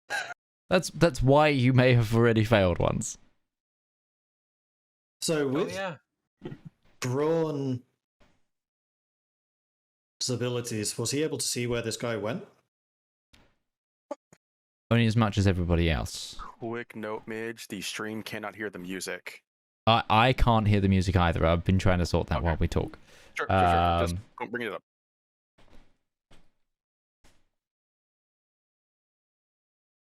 So he would have seen as much as any individual with...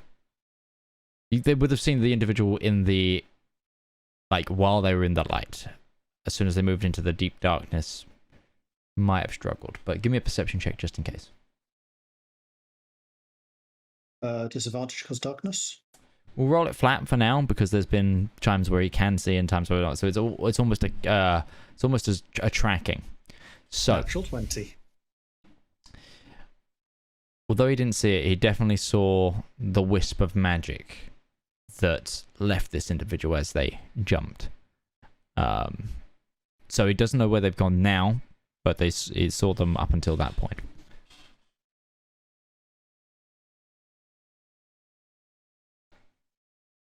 Everyone would know what Misty Step is. Okay.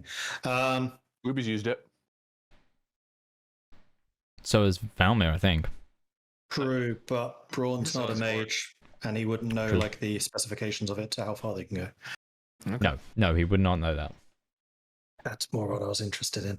I think Braun would go to where Zaraj is and then stand defensively nearby. And Zep is going to use half of his movement to get up.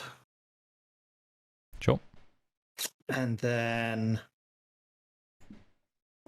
can Zep see that Zaraj has been injured as all of this is happening in darkness too? Yeah, she is like bleeding from like a wound in her back that has been repeatedly stabbed by what seems to be a relatively curved knife. Can Zep reach Zedaar, considering he used half his movement to get up? What? How much movement you got left? It's 25 total, halved, so... She backed up, so yes, I would say. Just Okay. about. In that case, Zep is going to rush over to Zedaar and then just, out of his spray gun, just coat her in what's effectively a healing potion, casting Cure Wounds. Okay. Yours are grape colored though, right? You're like, they're purple just to distinguish them. Was that right? What we said? Yeah. So Zep just comes up and throws a vial of purple liquid over the cat at the, and yeah, roll the cure Casting wounds. this level 2. Okay. How do I do level 2? I don't know how I do level 2. You need to program that in to your character sheet as an action. In that case, I'm just going to roll 2d8 and add 5 to it. Yeah. That's a 9, so you gain 9 health back. Thank you. Okay. And Zed's bonus action would have been activating Brawn to go and stand defensively. Brawn will then take the dodge action. Okay. Valmyr. Can I see him with my 120-foot devil's sight? Well, you're on the floor currently. I'm gonna stand up and then look around. Okay, give me a perception check, please.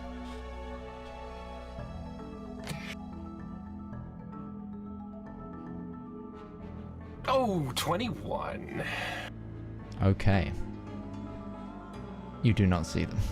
Oh, for fuck's sake. Okay.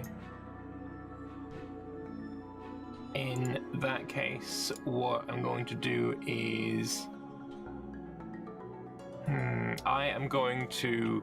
Obviously, my glaive has come out, and I'm going to just stand there for a moment, eyes closed, and then you see my form sort of starts shimmering and then splits into 3, and I've cast mirror image, so there's now three Valmyrs stood next to each other. Sorry, 3 extra, so there's 4 Valmyrs. And I've cast a mirror image. Sure. And as my bonus action, all 4 Valmyrs sort of do the same action, obviously mirrored, where they sort of tug on their wrist and pull out some purple flame that rushes up the glaive and coats the blade of it in like a purplish fire, and I'm casting a branding smite. Okay. Other than that, I'm going to move somewhat centrally, use the rest of my movement to move somewhat centrally in the middle of the camp and standing guard. So, I now have to roll. One thing, Ghibli, you added damage to yourself instead of subtracting it when you were healed. It goes the other way. Should have been -9, not +9. We want you to get better, not worse. Well, the thing is that I took 20 damage, so I had my HP at 29. So you would have healed 9 from the cure wounds. This up to 20. Yes. This counts up, not down. Yeah. Yeah, it's wounds taken, not total health. Oh, okay, that sucks because I'm really little bad weird. at You start at 0 and then we subtraction. go up to our maximum. Okay, so it's at 20 now. Okay. So, got a coin flip here between what this individual does. You leave and we never hear from him again. Yay! Zedaar, Oh damn! in your head, you hear, "Such a pretty kitty. Shame I couldn't keep you. Bye-bye for now. Tell my brother I said hello." In your head. And that's their turn. So, Zedaar, it is your go. Okay, I would like to shout out loudly, "Get out of my head!" And then can I look to see if I can see them? I have dark vision. Yeah, 60 sure. feet. Give it a go. Perception? Yeah. Please roll good. Nat 20, 24! So.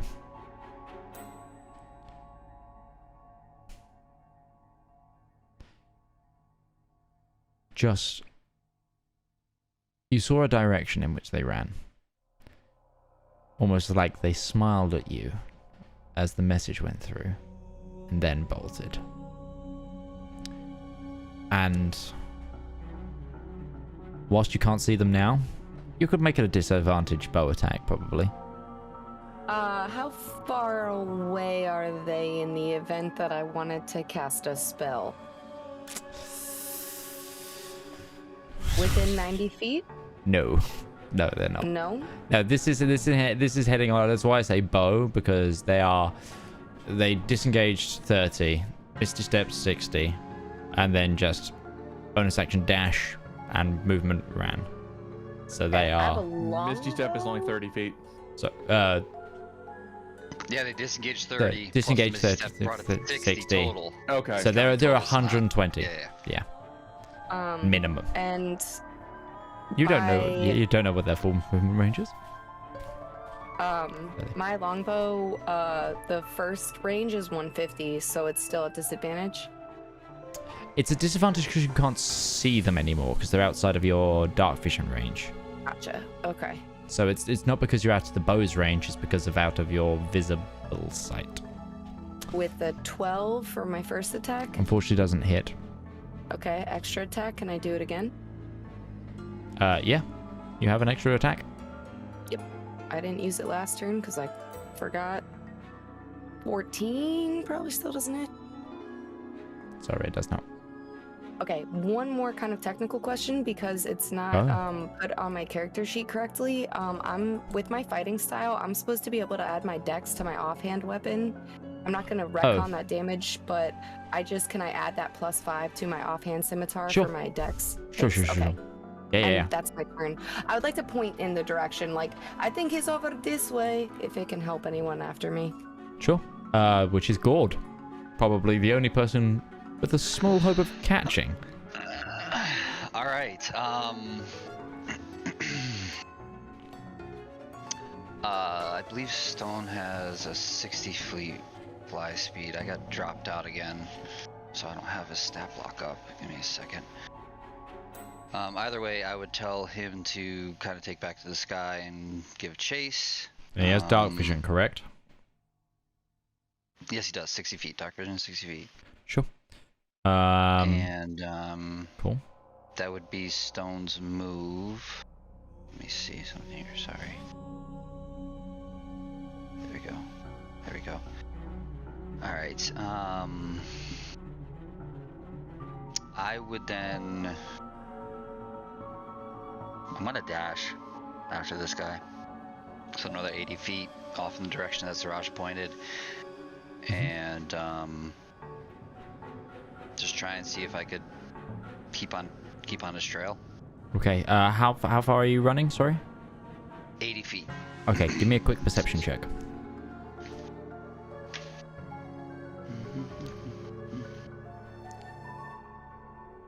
That would be advantage, right? Sentinel shield. Correct. Perception. 21. Actually, Zedaar, redo those attacks for me. Not at disadvantage. Oh. Okay. You'll see why. So just regular, not disadvantage is. Yeah, you can also make they don't have to be longbow as well. Well, they can they be scimitar? No, sorry, they do have to be longbow, but sorry, you can try and move to engage.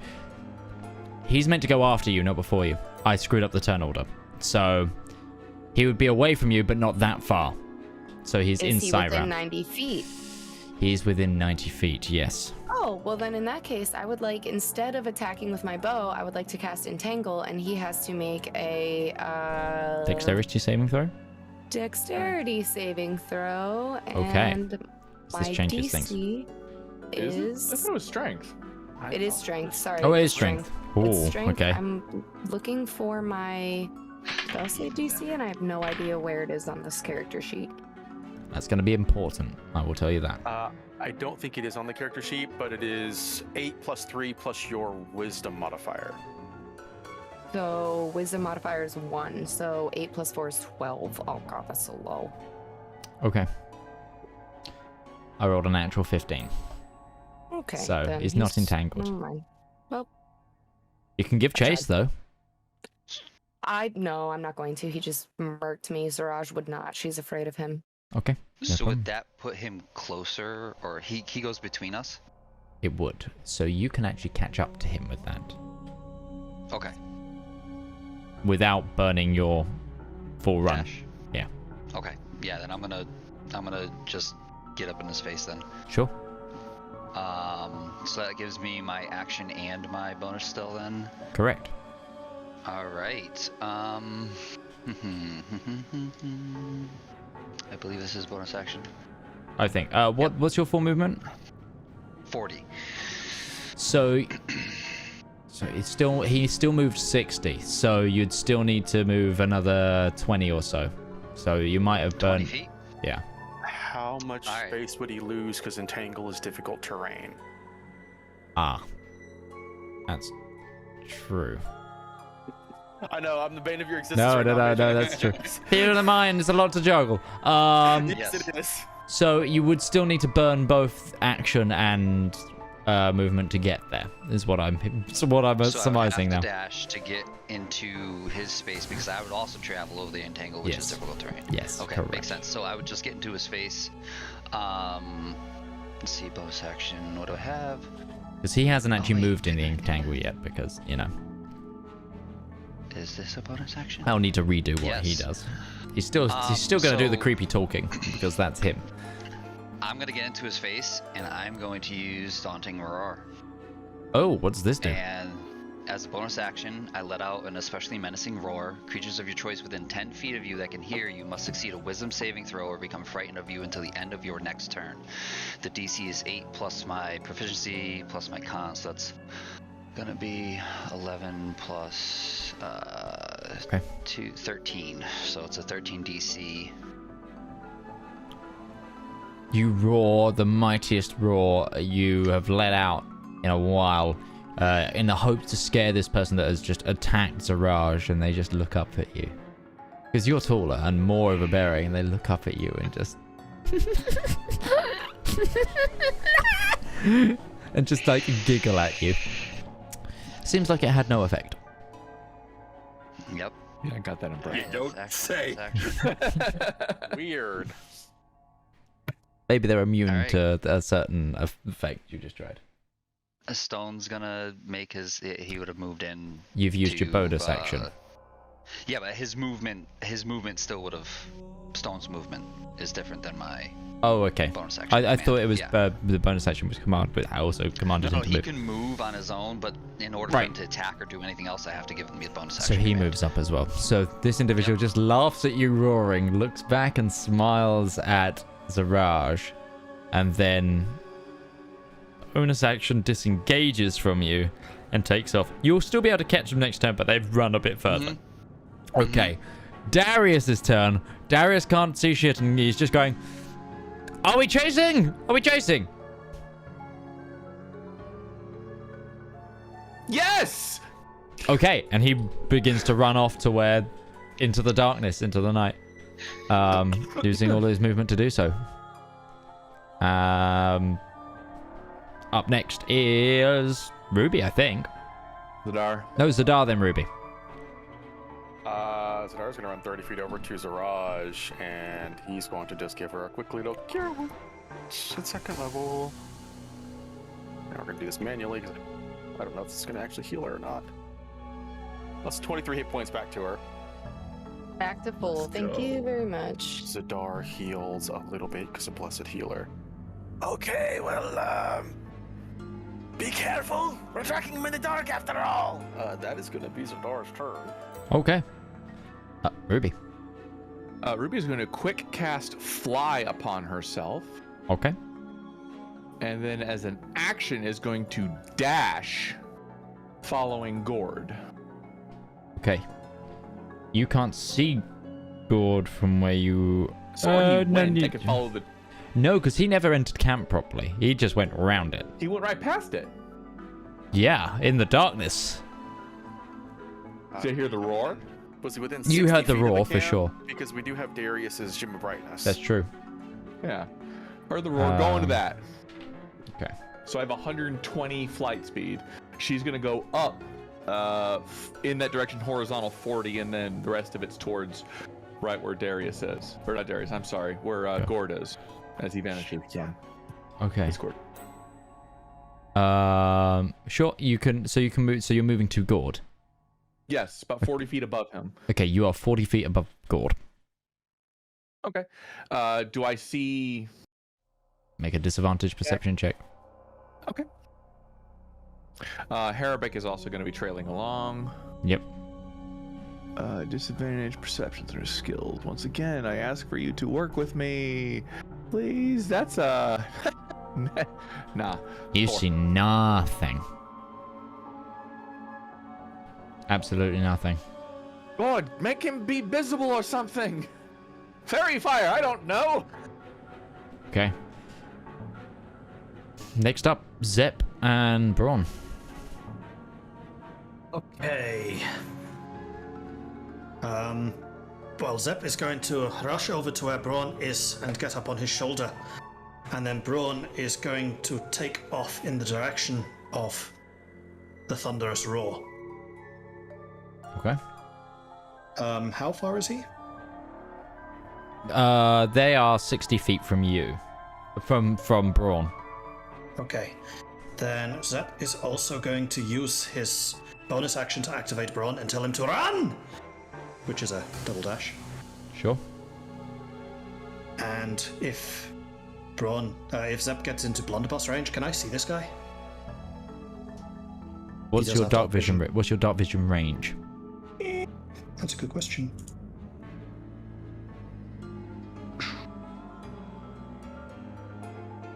Where would I have written that? Abilities. I think it's 60 for a gnome. Yeah, I feel like it's 60 as well, but I'm not 100% sure. I'll look it up.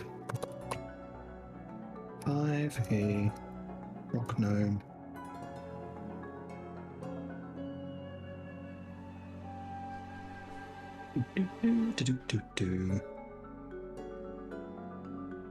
It's not going to tell me under rock gnome, it's probably just under gnome. Of course, this makes it complicated. Well, it should just be 60 feet if it's standard. Okay. Yeah, I'm pretty sure it is. Dark Then I vision. see there we you go, see 60 them. feet. You see them right at the end of your dark vision. Okay, then I need to double check one more thing.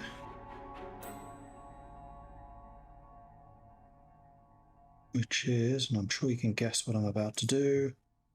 Range, 60 feet. Perfect. Fairy fire on top of him. Okay. And that is a dexterity save, correct? That is a dexterity save, yeah.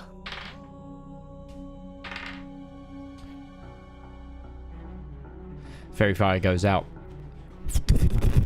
Paint cannon hitting trees, hitting bushes, hitting floor. A bunny rabbit just suddenly now glows in the darkness. There is a fox that is just like, hey! You do not hit the individual. That is unfortunately all I can do, because apparently my spray gun reaches further than my blunderbuss. For reasons. Okay. Your paint pellets have a better trajectory. Valmyr. Do I see Gourd with my 120 thing? Yeah, you do. 120. Easy. Yeah, they're 90 of you, so. Okay. Do I see my brother? Give me a perception check. Because they are in range, but they are,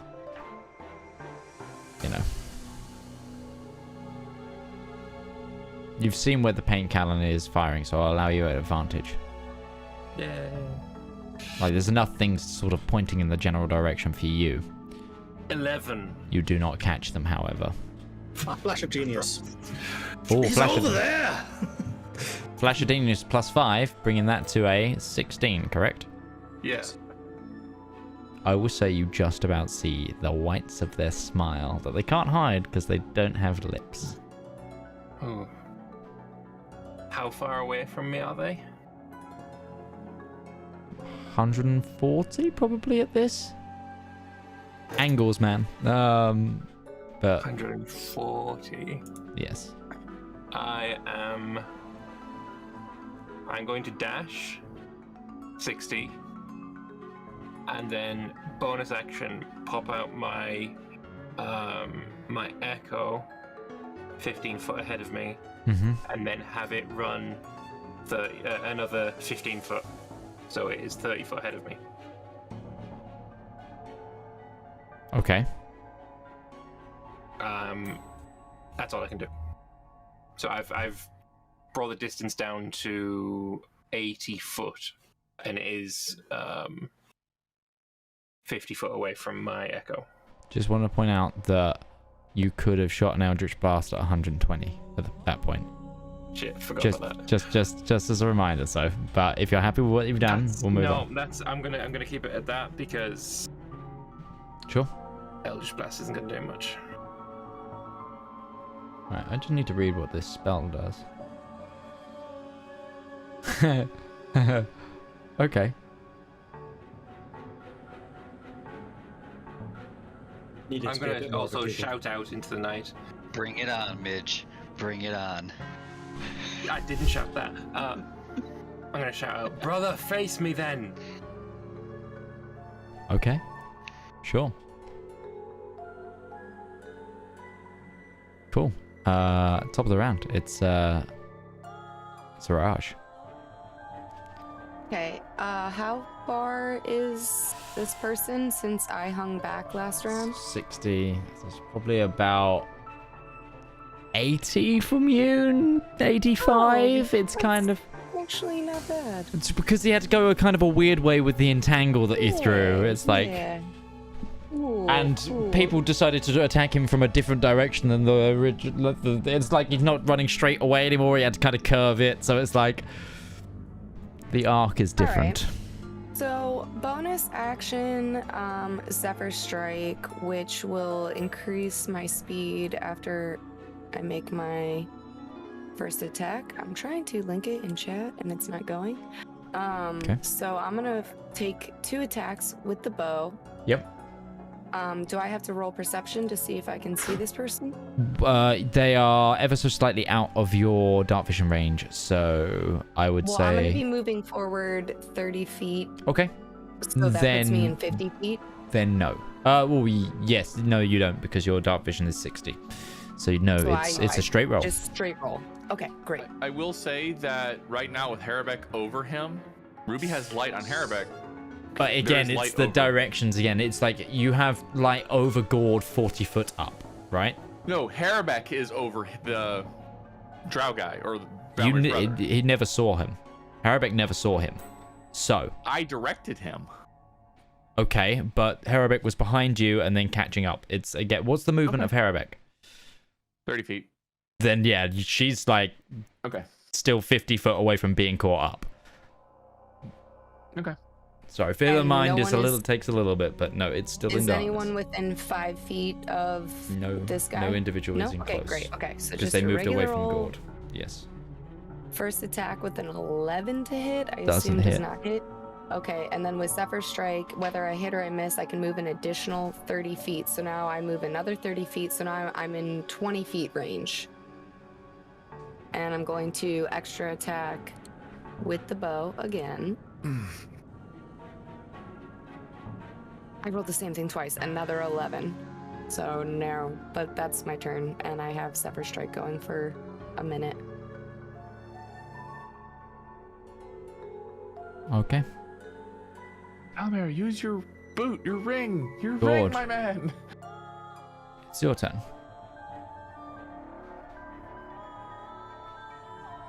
What are you doing, buddy? Gourd, whose turn? It's Gourd. If Zaraj is done. Sorry, I don't. Oh, there he goes. Shane, Yeah, you're yeah. up. He's muted. Can he hear us? You're muted on think he's- Discord. Having issues. Ah. Okay. He keeps Oh, freezing. he's frozen. Yeah. Oh, is there? I think maybe. Now he. And now Now you're you're muted. mutes all around. I think you're muted on the headset now. And still freezing. Oh yeah, it's still freezing. So. Okay. So.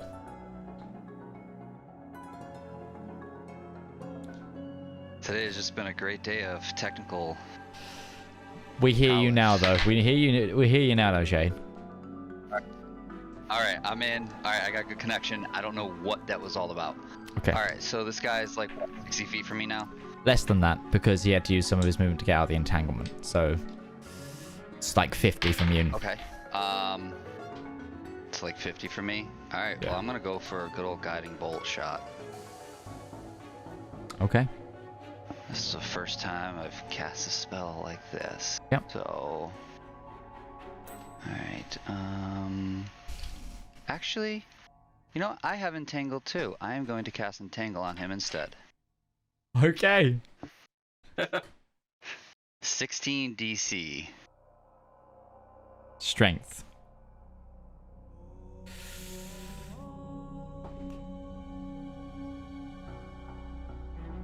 Okay. Alrighty. You think And you see them entangled. Alright. Then I'm gonna move as far as I can with my 40 towards them, and So you get about Stone will just like quickly. So you move 20 feet. So he's still about 25 away from you. It's because of the entangles. That's fine. Stone will just fly over to him and land next to him and make an attack as my bonus action. So that's gonna be 2d6. Plus, where is it? I have it already on here. Actions, scroll up. There it is. Nope, it's not on here. It didn't save. That's great.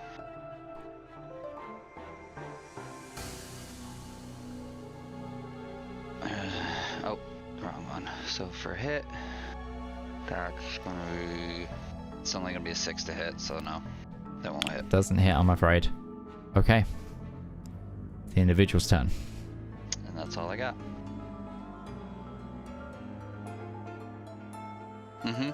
Ruby. Give me a disadvantage perception check. Hey, I love making these. It's kind of the name of the game.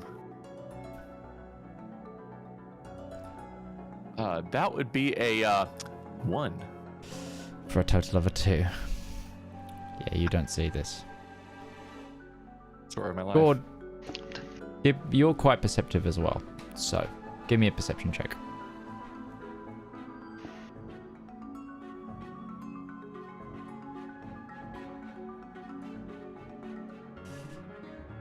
I don't know if he can hear us. Just to re-clarify, this is total pitch blackness, even though you did say there is a kind of a pale moon in the sky. It's hazy. It's like cloud covered is the thing. It's like you can't actually see the outline of the moon, so it's pretty dark. Okay. It's like not pitch black, but it's as close to. So shadows. It was just like because it's like the 30 is what sealed the deal on seeing this sort of thing. So Gourd. Disconnected again. Yeah. He has a high perception though, so I will say. Like 26, I want to say. So Gourd, you see the individual in front of you cast a spell.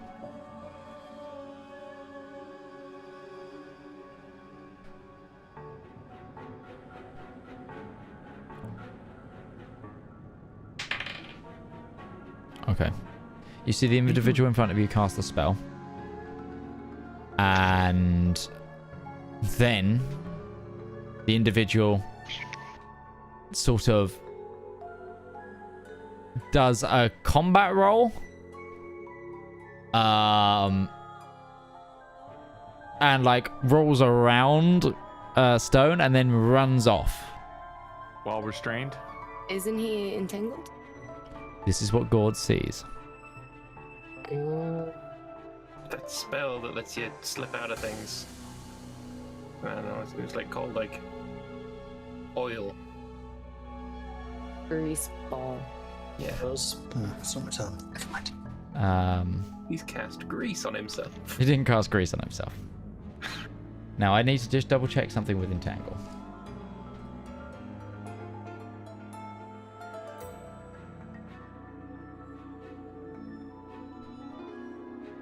Yeah, cool. Oh wait, actually, hang on. If he uses his action to break the entangle. Yeah, I'm just reading what the conditions are. Restrained. Yeah. That's what I'm saying. What the. Yeah. Okay. No, this works. That's fine. You see this individual seemingly roll away from and evade Stone and begin to run off. With your high perception, though. Again, I need you to roll perception on this. Even though you're very high perception, I still need this because this is...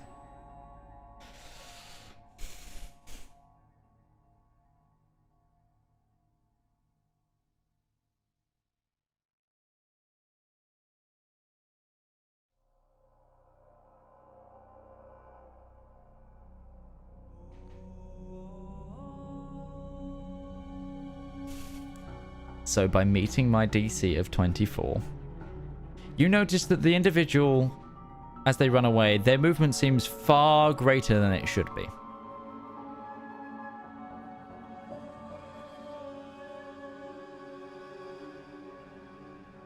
Like, you've been watching this person for a while, you've been tracking them, you've been following them, you've been on the chase.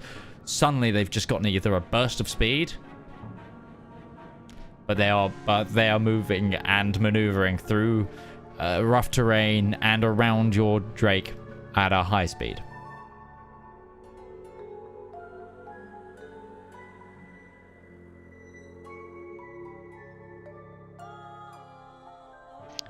Will he have recognized that same kind of increased speed from anything he's seen me doing? No. That's the end of their turn. It is Darius's turn, who's going to use all of his movement to get as far as possibly can, so 60 feet. And now the light begins to encroach on the area where the combat has been happening. This massive god sword of light that is just being heralded by Darius. Yep. Yeah, but you're also 40 foot up as well, so there's... Yeah, it's about to change. Dynamics are bizarre. Yep. And that's Darius. Zedaar.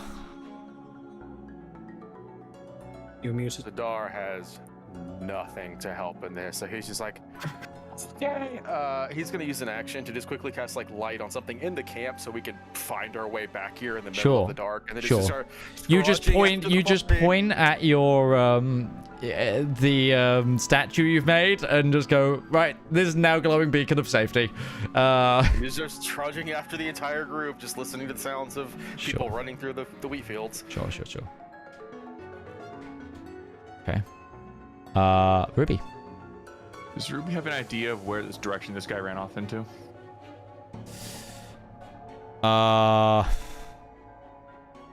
Stone would be reacting, even though this thing disengaged. Stone would be reacting to sort of following the individual maneuvering, correct? Yeah, the Ruby is going to descend to 10 feet above the ground. Okay. In that direction and chase after him. If she doesn't encounter him in 60 feet, she does. She's going to use her action. She does? She sees him? Within 60 feet, yes. Hello there. Yeah, he's about 30 foot away from by the time you see him at 60 foot because of your light range. Okay. You can enclose the rest if you want to, but... Using my action to do it. Yeah. You see this sort of hunched, stealthy run through like wheat fields, essentially, as you see the shape moving. Yeah, sure, that's fine. What's the range on? Will I have a range? Ah, it's touch. Damn. I don't want to touch this guy if I can avoid it. Am I close enough to attack without being disadvantaged? Yes, I would say so. But the amount of light that's being produced now and essentially the color contrast, I think you can. Okay. You strike an awful lot of fear for somebody who's always running away. Okay. She's going to cast Chromatic Orb. We're going to put this at, we'll say, 2nd level. Okay. And that is a 16. Sure.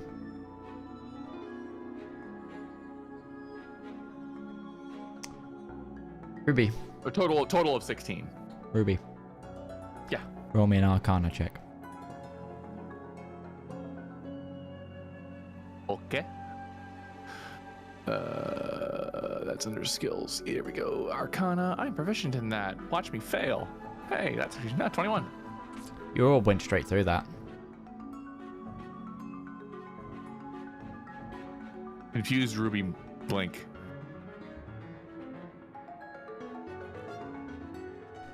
Okay.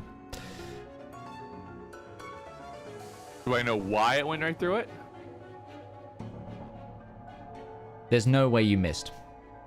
You think. That went right through. Whatever it was you just targeted.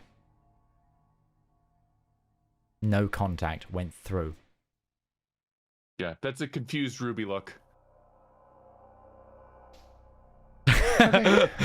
Lake is like, I know what this is. Yeah. Let's keeping quiet right there. I know what it is. Yeah. Ruby is confused. Yes. And yeah.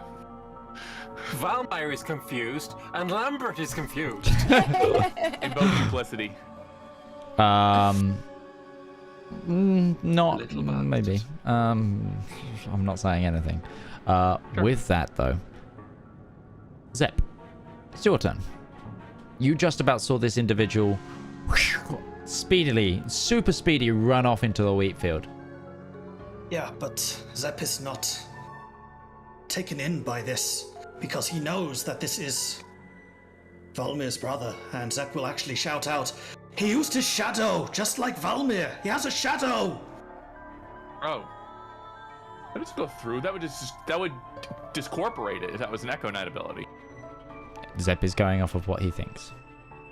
And Zep is going to fire. That's not going to work. Well, that might work. Sod it. Zep's going to go with what he thinks. Can Braun make it with a normal move to within blunderbuss range of the entangle area? 40 movement. 40 movement through the first one into the second. What's the range of the blunderbuss, did we say? 30. You can get part of it. Okay, in that case, I will use my bonus action to activate Braun so he can double dash. And I will, while he's running, fill up the paint gun again and just spray that entangled area with the paint gun. Okay.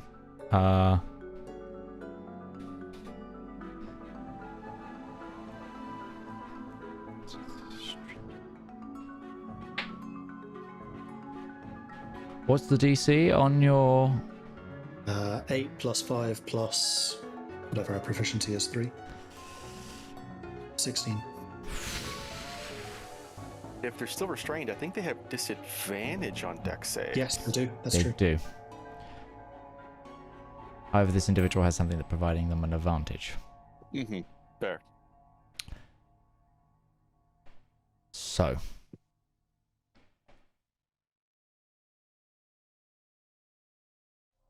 I just rolled a 10 on the dice.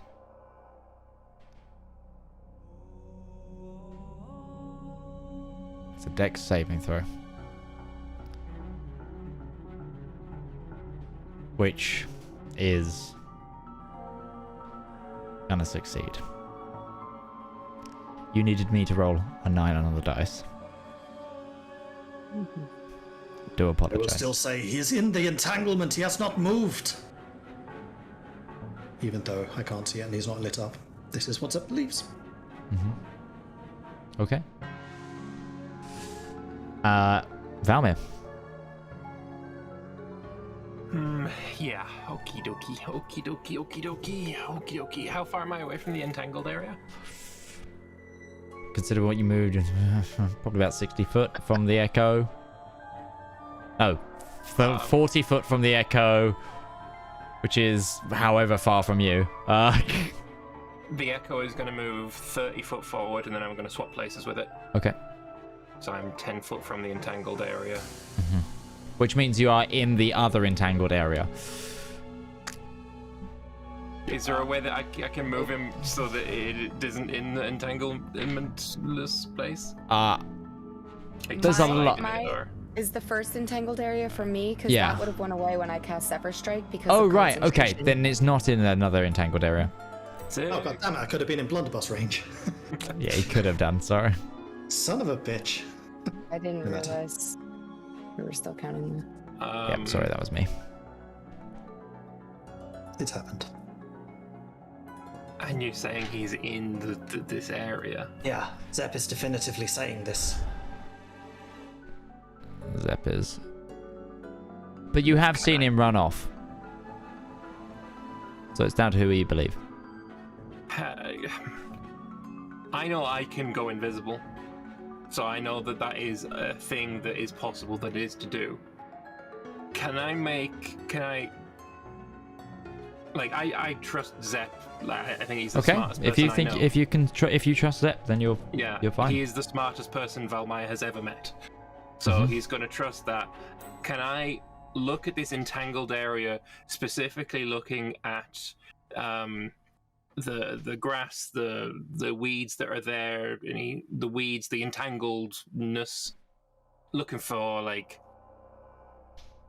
footprints or like bits that are out of place, that kind of thing? Or still entangling him. Yeah, or something entangling something that doesn't appear there. Okay. Give me a perception check. Here we go. That would be a 20, a dirty 20. Towards just off of the center of the entanglement area, near where stone is, there is a few thorns that are rising out of the ground that look to be gripping nothing.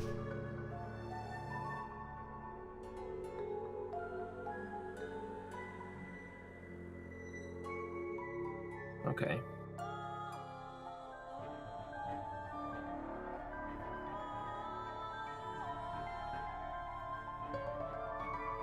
I'm going to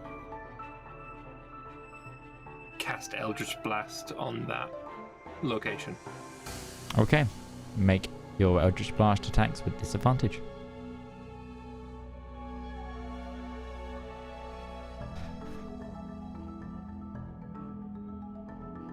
$16. Does not hit. Second one then.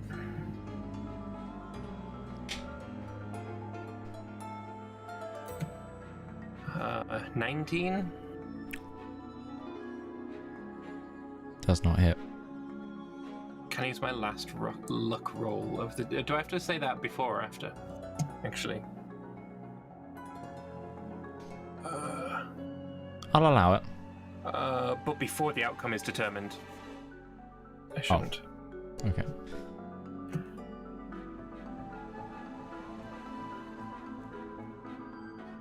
I'm going to use Action Surge and do it 2 more times. Okay.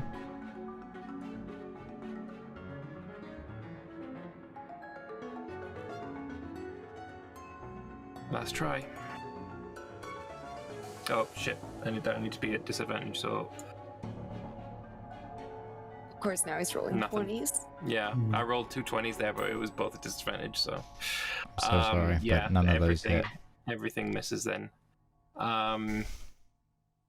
As my bonus action, I will. You could luck reroll one of Thanos once and went. I've lost all my luck now. Yeah, no. I will use my bonus action to have my echo next to the place where it is, where I see this thing, and I'm going to shout out. I think he's right next to my. I don't even know what I call this. I think he's right next to my other me. I can just imagine your shadow just kind of going. The echo is just like. Right here, guys. Right here. Okay. Zaraj, it is your turn. Hearing. So I'm 20 feet from the entangled area. Seeing Zep and Valmyr targeting this, could I also do a perception check to see if I see what they're talking about? Yeah, I'd say so. Jeez, you have the shadow going. Yeah, exactly. I rolled You can see the rough area. I would allow you to make attacks, but they would be disadvantage because you don't have a direct target. That's cool because with Zephyr's Strike, I can give myself advantage on one attack on my turn, so that's just a straight roll. Yep. All right, I'm gonna go up with my scimitars, and the first attack is the one I'm gonna give myself advantage with. What's your movement? Total? My movement is 30, and if I need to move more, I can use my feline agility, which is my racial thing, to give me another. No, you just 30 about feet. get there. And so first attack is the straight roll, and then the second attack will be disadvantage. Sure. So 24 hits, and that's going to do 12 plus from Zephyr's Strike. I believe it's a D4. I'm just double checking. I will point out that Stone's engaging on the other one. And the shadow doesn't provoke advantage, does it? That's fine. So it wouldn't be sneak attack, but the additional D8 is from the Zephyr Strike because this is the attack I gave myself advantage. Yep. I rolled it, but it's not showing up, so I'm gonna do it again. There it is. The first one was an 8, but anyways, okay, so that's 13 damage on that. And question, because my blade has come into contact with him, do I still have disadvantage on the second attack? Would he have to roll kind of concentration thing? If it's invisibility. And he's restrained, even though he's invisible? I know exactly where he is. He's like, my sword's in one side. I just rolled a 1 on the concentration. So, as you cut in, you just reveal as this guy you see like hunched over with a knife towards the entanglement is this smiling individual who just head like turns around to you, ever grinning, just like, you can see them. Everyone can now see them that's in the close range. The road that Ruby is chasing vanishes? Yes. I am going to try to stab him with my second. I had a wizard who loved that advantage. Spell. It's a great he's spell. Restrained now? It's a really good you spell. do. No one ever uses it. Sorry, Blake. Please continue. Well, crit! Let's fucking go! Oh, Nice. Yes, Okay. kill my brother for me. Oh, that's all the sneak attack too. Yeah, baby. Okay, so this is the nerd. 17 Nice. plus 2d6, but 4d6 because it's sneak attack because it crit. So 17 plus 11 is 28 damage. Nice. Ow. And I stab him in the kidney through his back, just like he did to me. And I smile at him all creepy, like. With a cat smile too. Yeah. He just, as the blade enters, he just lets out this cackling laugh. It's almost like he enjoyed it. I would also like to back up off of him with my feline agility, like Sure. 15 feet, Sure. without provoking an opportunity attack. Thanks. Sure, That's my sure. turn. Lovely. Okay. Gourd. He's I been can revealed in reach front of him, you. Correct. You I can can. reach him. 40 feet. All right. Yeah. I'm going to walk up to him fairly calmly, and I'm going to cast inflict wounds at 3rd level. Okay. So that's 5d10 if I'm not mistaken. I have to make a melee attack. Yep. So there's the melee attack. Let's hope it hits. That's going to be a 22. That hits. You're at advantage, yeah. So Well, then I will... Oop, let me just roll the attack again then. just in case it crits, you know.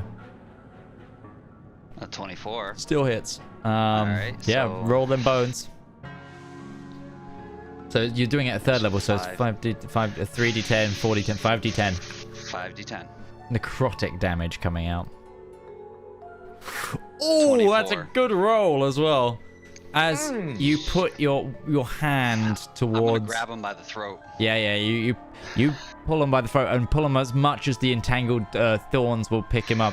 Them slightly digging in, but you just let out this black ichor from your paw into his throat, which glows slightly green. And he just, as the pain rushes over his body, the smile gets wider, his eyes roll back into his head, and he just takes it with absolute glee. It looked like it hurt, but in this weird, maliced way of experiencing pain. Are we sure we're not dealing with a Slanesh guy? Yeah, right? You have a weird brother. Alright, so that's my today. action. He was adopted. That's my action. For a bonus action, I'm going to have Stone come in and go for a bite again. Yeah, sure. Can I ask, is he a drow or is he a tiefling? It's going to be a 19 to hit. I'm within 10 feet of him, and he's visible. I should be able to see all of his features. Yeah, the problem is he doesn't look right. Yeah, no shit. His features, it's hard to decide without like a long time looking at this individual, because there is the scar tissue is real. Put it this way, what you do notice though is it seems like there are horns that have been cut off. Okay. Yeah, that hits with stone. The second one, sorry, not the first one. Yeah, that would have been, Stone would have had advantage, right? Oh, yes. Yeah, so that was the advantage roll, so 23. And then it's going to be cold damage, not acid. It's just reading as acid, so Sure. that's 11 for cold damage. Okay. Sure. It is his turn. Looking around at the situation and goes,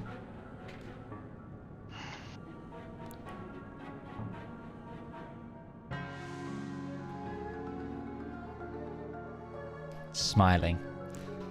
Just while you've got him by the throat, the smile continues and he raises his hands up in surrender. Darius' turn. Darius gets much closer, lifting the light, and sees you've got this and is just like, you know what, for luck, and shoots the individual. Makes a, which he can't, he has disadvantage. Yeah, no, it's a straight roll because of the thing. Still fails. So this individual is now also blinded by the light that just laser pointers him in the eye. Can't run away if you're blind. But he's surrendering. Yeah, but now he can't run away. Yeah. And I will bring us out of initiative order if you're happy to. Yeah, And let- manacles. Just trying to keep I'd up like with the to- rest of the party. So as Ruby and Zedaar, like, Ruby's like, that's not right. Here's the combat behind her. Flies around. Zedaar gets there. Braun gets there, and finally, last to join the group, as this individual is slowly blinded, giggling through a chokehold, surrounded by your party members. Valmyr, you walk up. Koi's not going to leave his side. It's all like until we leave this person, it's going to be within 5 feet at all times. Okay. Can we manacle his ankles? I have manacles in my inventory while we're like. Of course you do. Just want to make sure that's.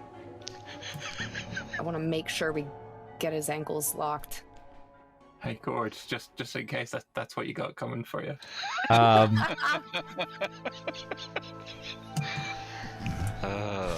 So. You notice Gourd's choking this guy, right? I mean, yeah.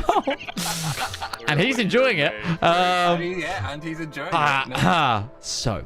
Alright. Zedaar runs up, manacles this individual's ankles, who's just still being held by Gourd by the neck.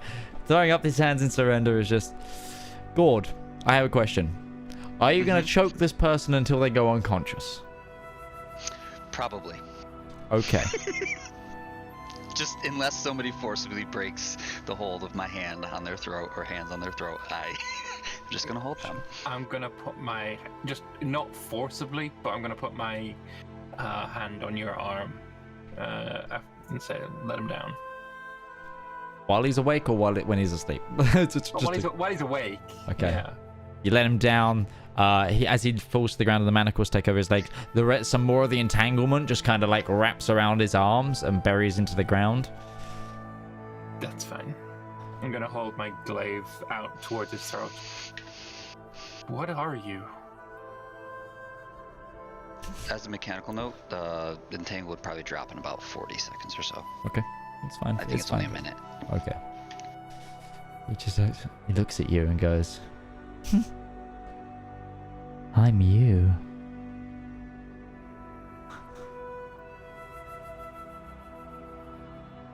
I don't accept that. You're not me. Oh, but you accepted it. You accepted it a long time ago. You accepted us. We're your family, Valmyr.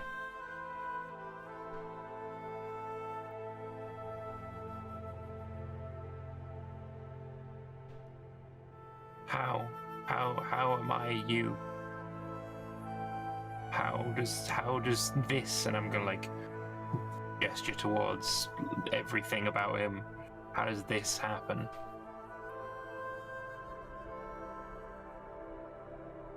Oh. Well.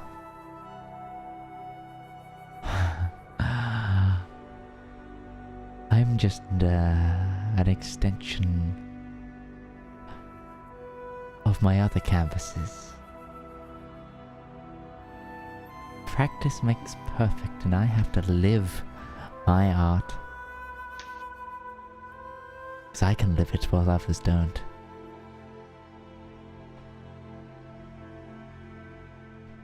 So you're the one that murdered the deacon and his son and mutilated them?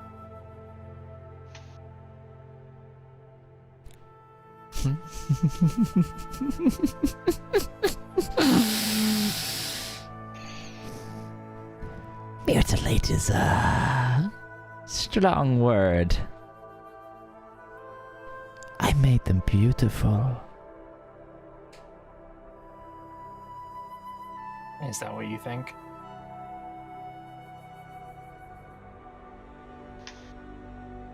You're horrifying.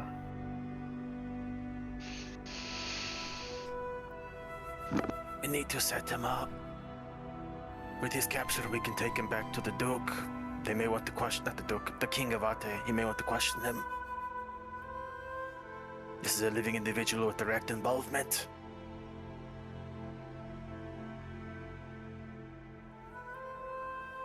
What's better, if we can manage to coax some answers out of him, it will potentially lead us to proving that the Duke is trying to overthrow the king.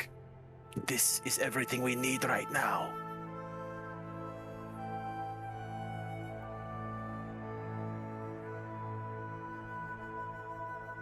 Yes, we need to bring him to Ate immediately. One quick question, though. What did you mean by you are an extension of Valmyr? And I would like to cast Detect Thoughts with my amulet. Oh, okay.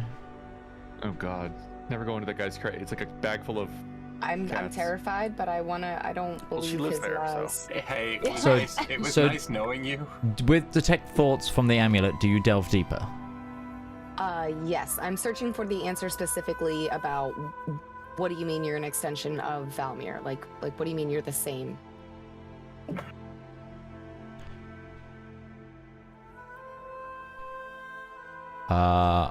You get you don't get like an exact thing, but you get an image of fire, the word bond and the word blood, and like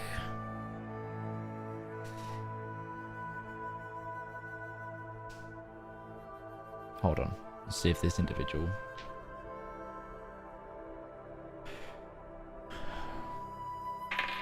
retains a name. He does not. I will DM that to you. You get a name.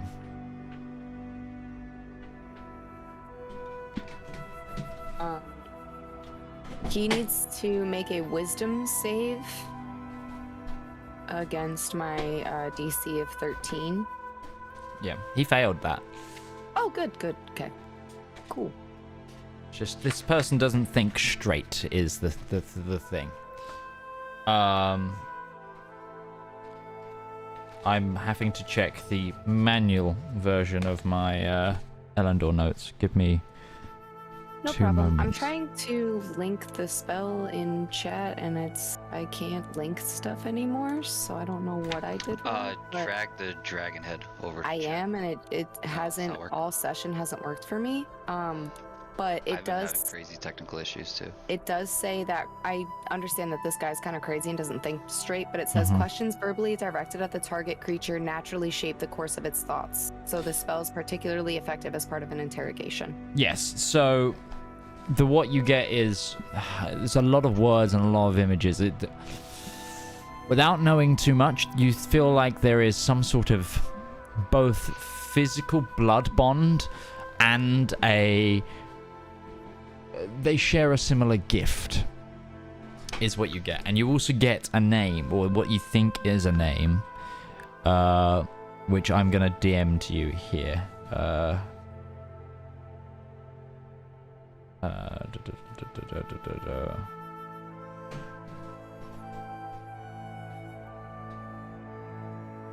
I feel like I'm reading Valmyr's diary or something. Legit, yeah. Very nice to know what name you've just been given.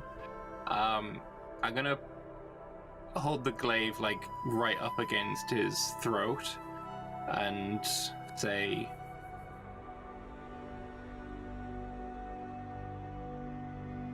"Are you Wystongjir's son?"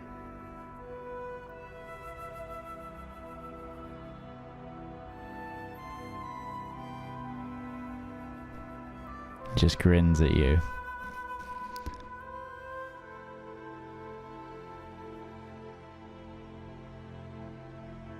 Wrong, Daddy.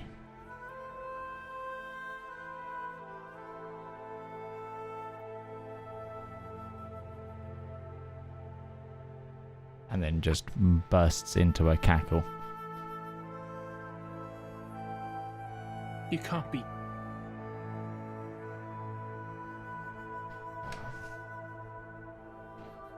I'm gonna put it in Discord. Thank you. For you in our Zedaar chat. Okie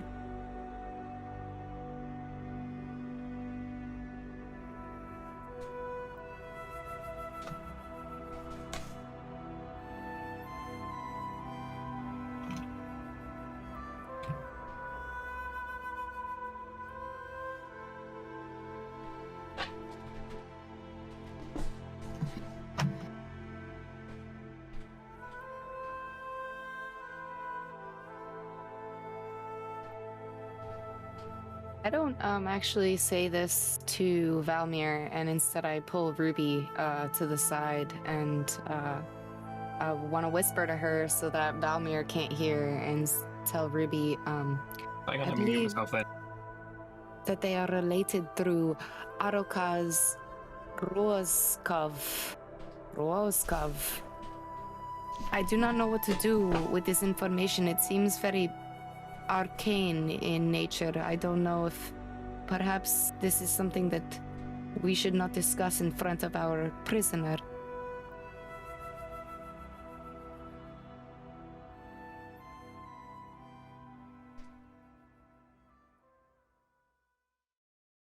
I agree. Yeah.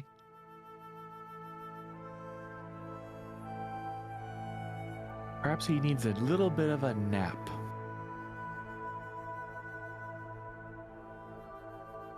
Can you do this? She's just gonna look at Gourd, who already seemed to have a pretty good grip on things. It's a double meaning, if you know what I mean. Good.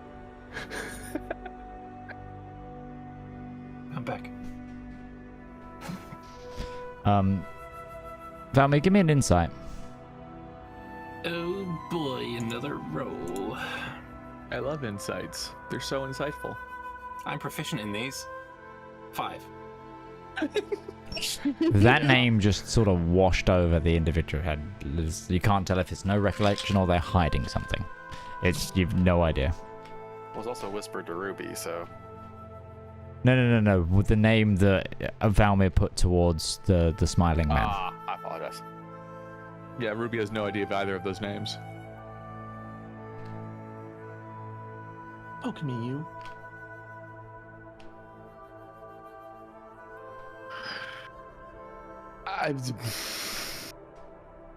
Ruby got nothing here. This is beyond the realm of her expertise. The individual. Am I with having hang on, let me roll a performance check. this individual is now the entanglement has faded. Like he's put up his hands as if like ready to be bound. Is he wearing the face of the dead people? No, this is his face, and it's scarred and torn apart. I'm hiding a mild panic attack with a 18 performance check. Okay. Who is particularly good at tying knots? It's Rush.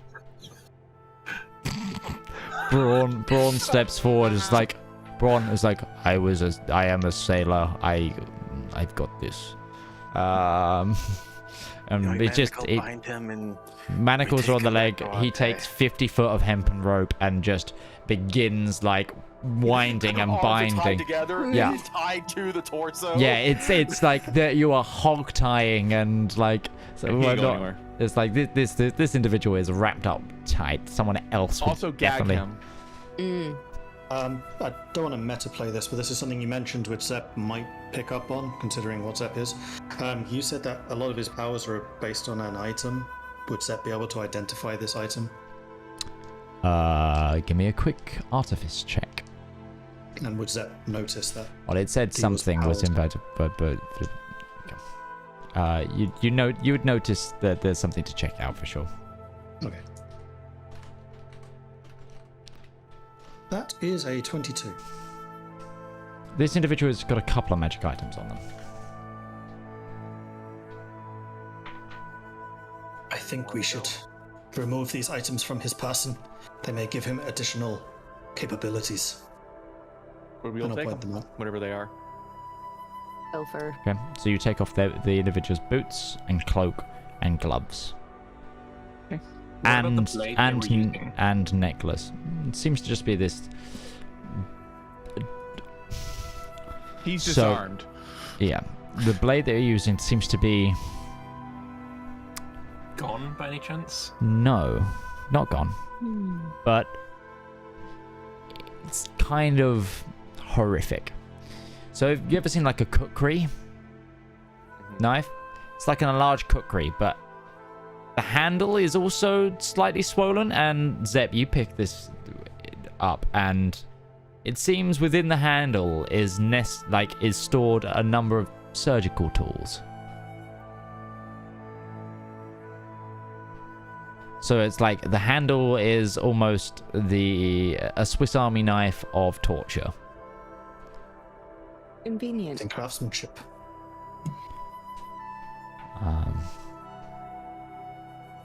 But you've ganked him, so we can't actually reply to that. But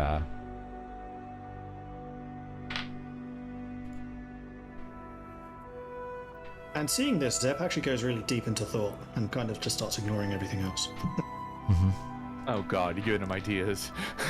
I'm going to. How far is if you've taken the blade off him and you have the blade, how far away from him are you? And whoever has the blade, how far are you away from? I don't know his name. At this point, I mean, are you guys walking? Are you? I'm going to say, if he is like me and he is separated from his weapon, for a minute, it will disapparate after a minute. Can this be dispelled? No. Curious. It's, for me at least, an innate part of me. In that case, Zep is actually going to sit down and just start like pulling the different tools out and just examining how exactly this was put together. Sure, it seems to be mechanically built. It seems kind of technical, and on the hilt also is like a crude, no, not crude, but like a stylized smile, like carved into it. He's purely interested in the mechanics. Doesn't really care about the rest. Yeah, it works on a spring system and like just a round bolt, and it's just been carved nicely so that when they're returned, they fit into the handle. It looks like that when it's sheathed as well, there might be a good cover for them. Like, yeah. I'm gonna ask, what is your name? He's gagged. I'm wrong. Never mind then. But you can ungag him. No, I think it's better off not. Yes. No, at least until we get a bit more of a secure place. There will be time to ask him questions when he is back in Ate. Yeah. Okay. Do you want me to knock him out unconscious? I'd be happy to do that. Please.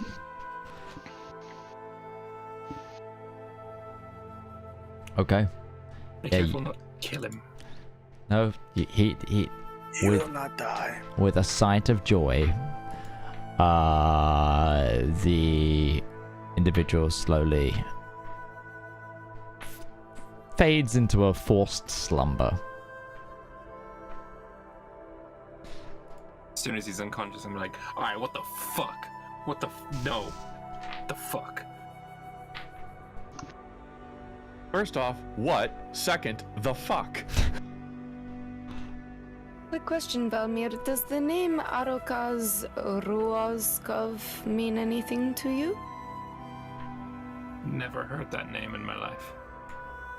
Insight. I'm also going to insight that. Just for spelling, I will share that. That'd be something that Zedaar could make a religion check about. Absolutely.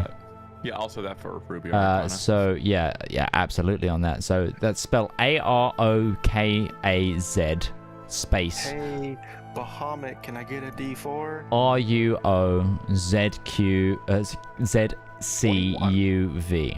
So I'm completely lost. So that was a 21 for the Arcana for Ruby, and a natural 20 to a total of 21 for my insight of seeing if Ruby or Valmyr was BSing. Okay, so just 21 for Zedaar's religion check. Just to double that name. So 7 is for Gourd's religion. Alpha Romeo Oscar Kilo Alpha Zulu space Romeo uniform Oscar Zulu Charlie uniform Vector. I also just put it in the general chat. Yeah, it's for the audience as well, just in case they're taking their own name. Yeah, it's cool. It's cool, but yeah, it's in there. Okay, so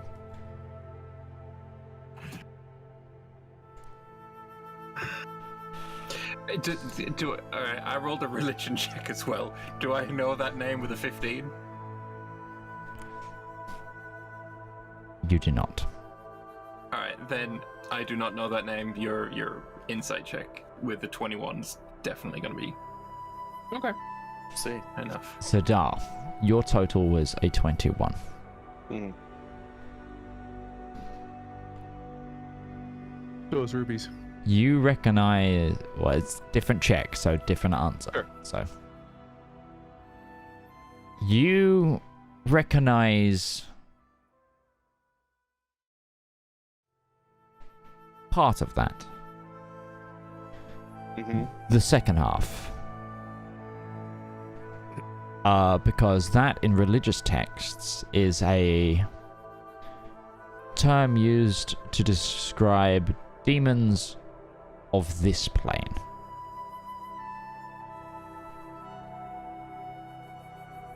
Okay.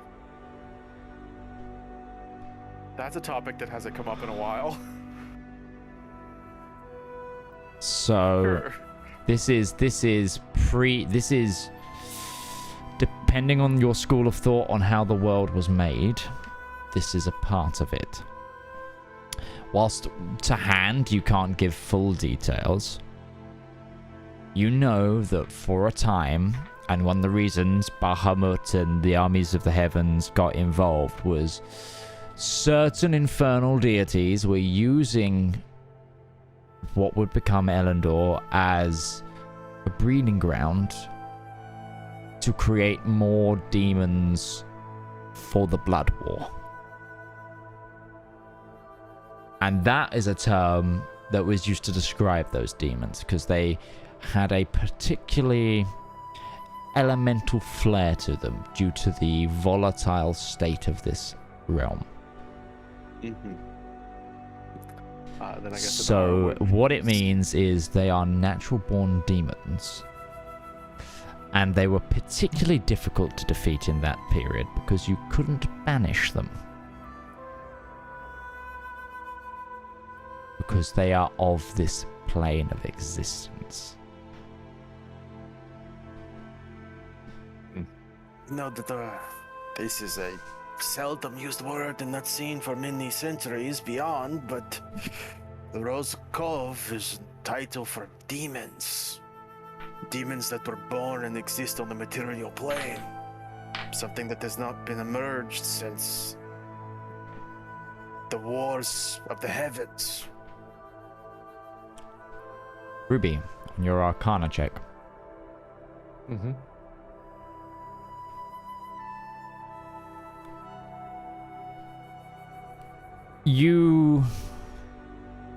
What languages do you speak? Can you remind me? I believe that is Fionian, Elven, Primordial, and Common. Okay. But I'm going to quickly double check just to make sure those are my languages. Yeah. And Infernal. And Infernal. That's an important one. I thought it might be. Arokaz. Not Elven, Dwarven, excuse me. Arokaz is...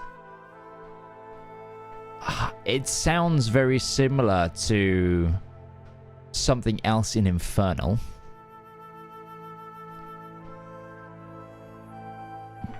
Whether it's got etymological similarities or, you know, it's like older language, different, you know, it's the thing is, Sure. the demon speak, it's who writes it down? Me on my on my glaive. The black speech of Mordor, basically. It's very similar to a word that means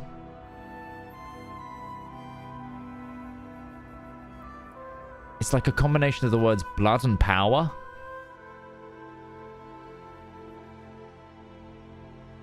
Would I know that as well because I speak Infernal?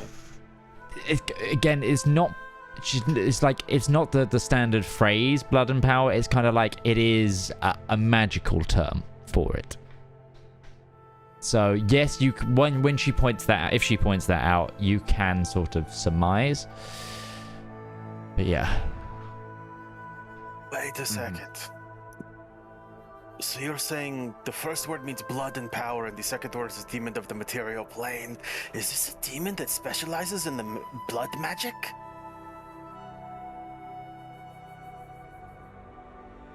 maybe? That's a somber thought. Yeah.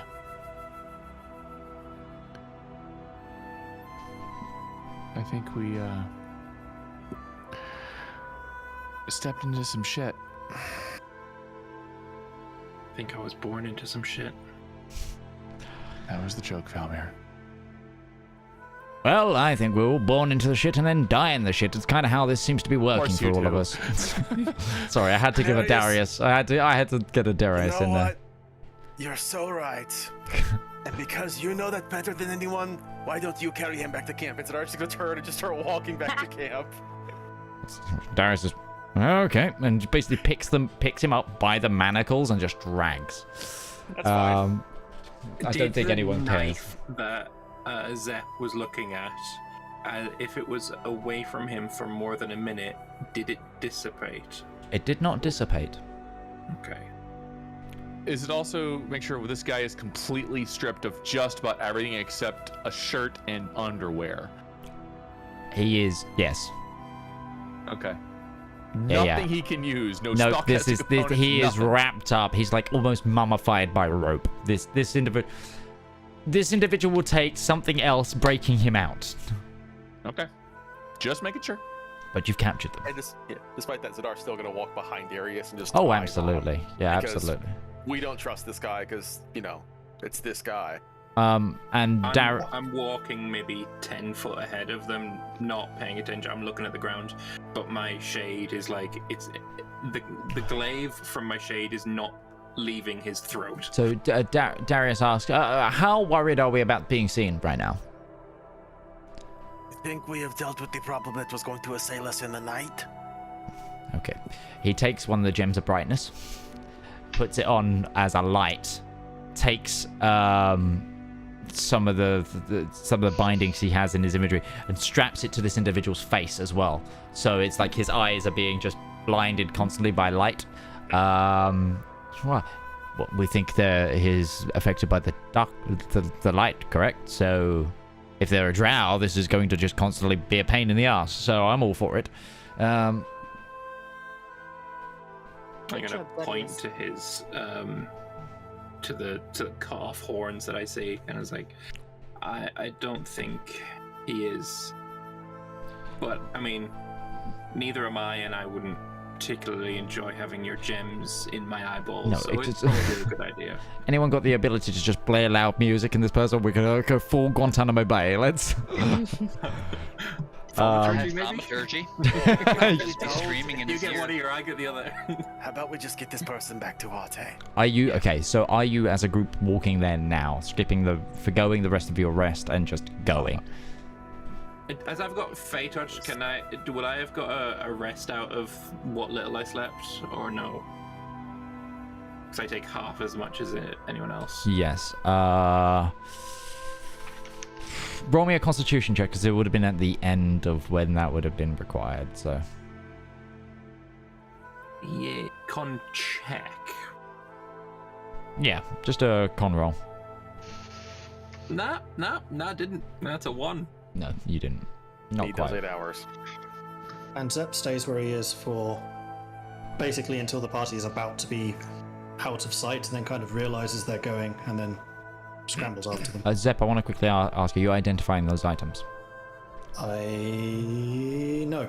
Ruby can. Okay. I know. Fixated on the switchblade. Sure. You've got the switchblade now, and you can pick it up. Cool. But, Ruby can.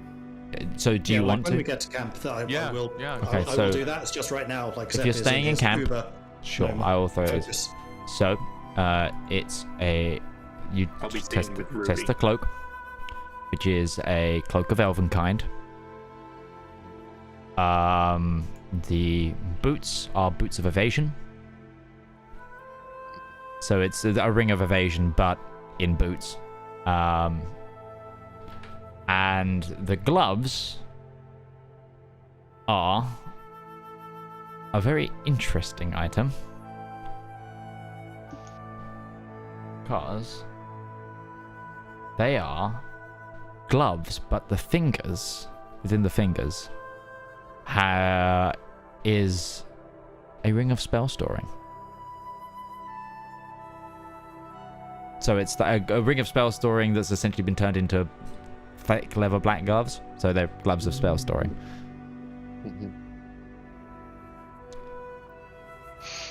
Did we get those added to the party? Yes. Sorry. And with Identify, I think you notice that there is one usage of invisibility in those gloves. Currently. Still stored. Okay. Very well. I will put those in the party sheet.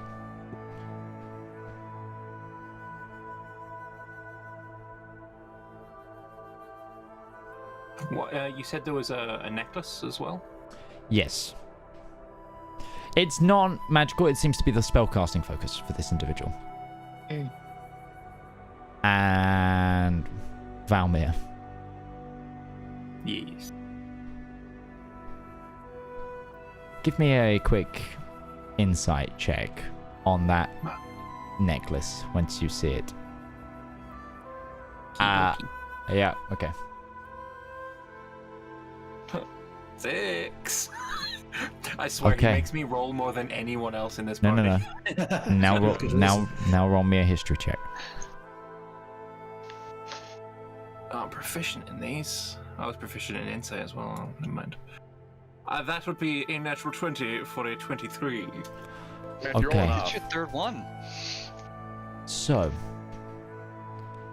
for our final moment of tonight, we're going to take a little bit of a trip to Valmyr's past. Oh, Valmyr, no. you sort of start thinking about that necklace when you see it. And you go to a space which takes you back. You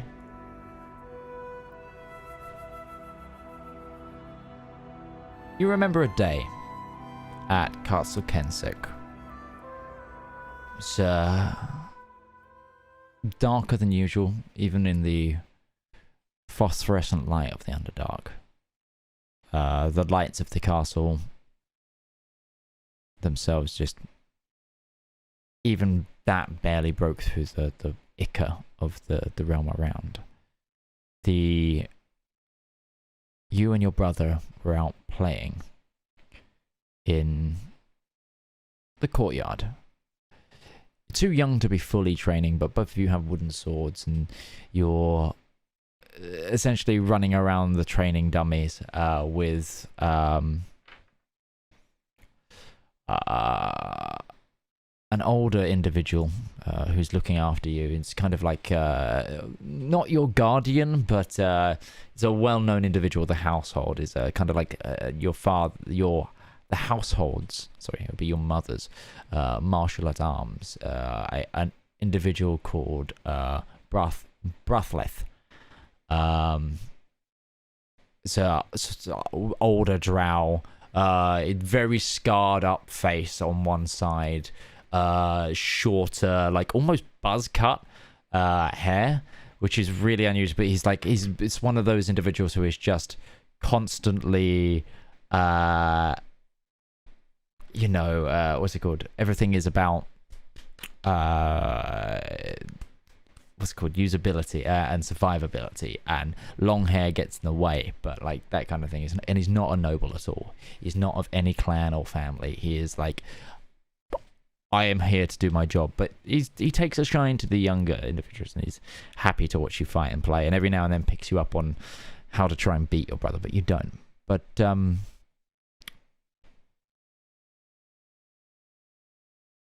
you're walking, and then eventually a caravan, not unusual, pulls through into the castle. It's pulled by giant spiders, and atop it is a merchant who steps down. Open shirt, long robes, slight smile to their face. And they have a necklace. Not the same as the one that you see now, but it matches. The individual looks at you, and you remember this because they just stared at you.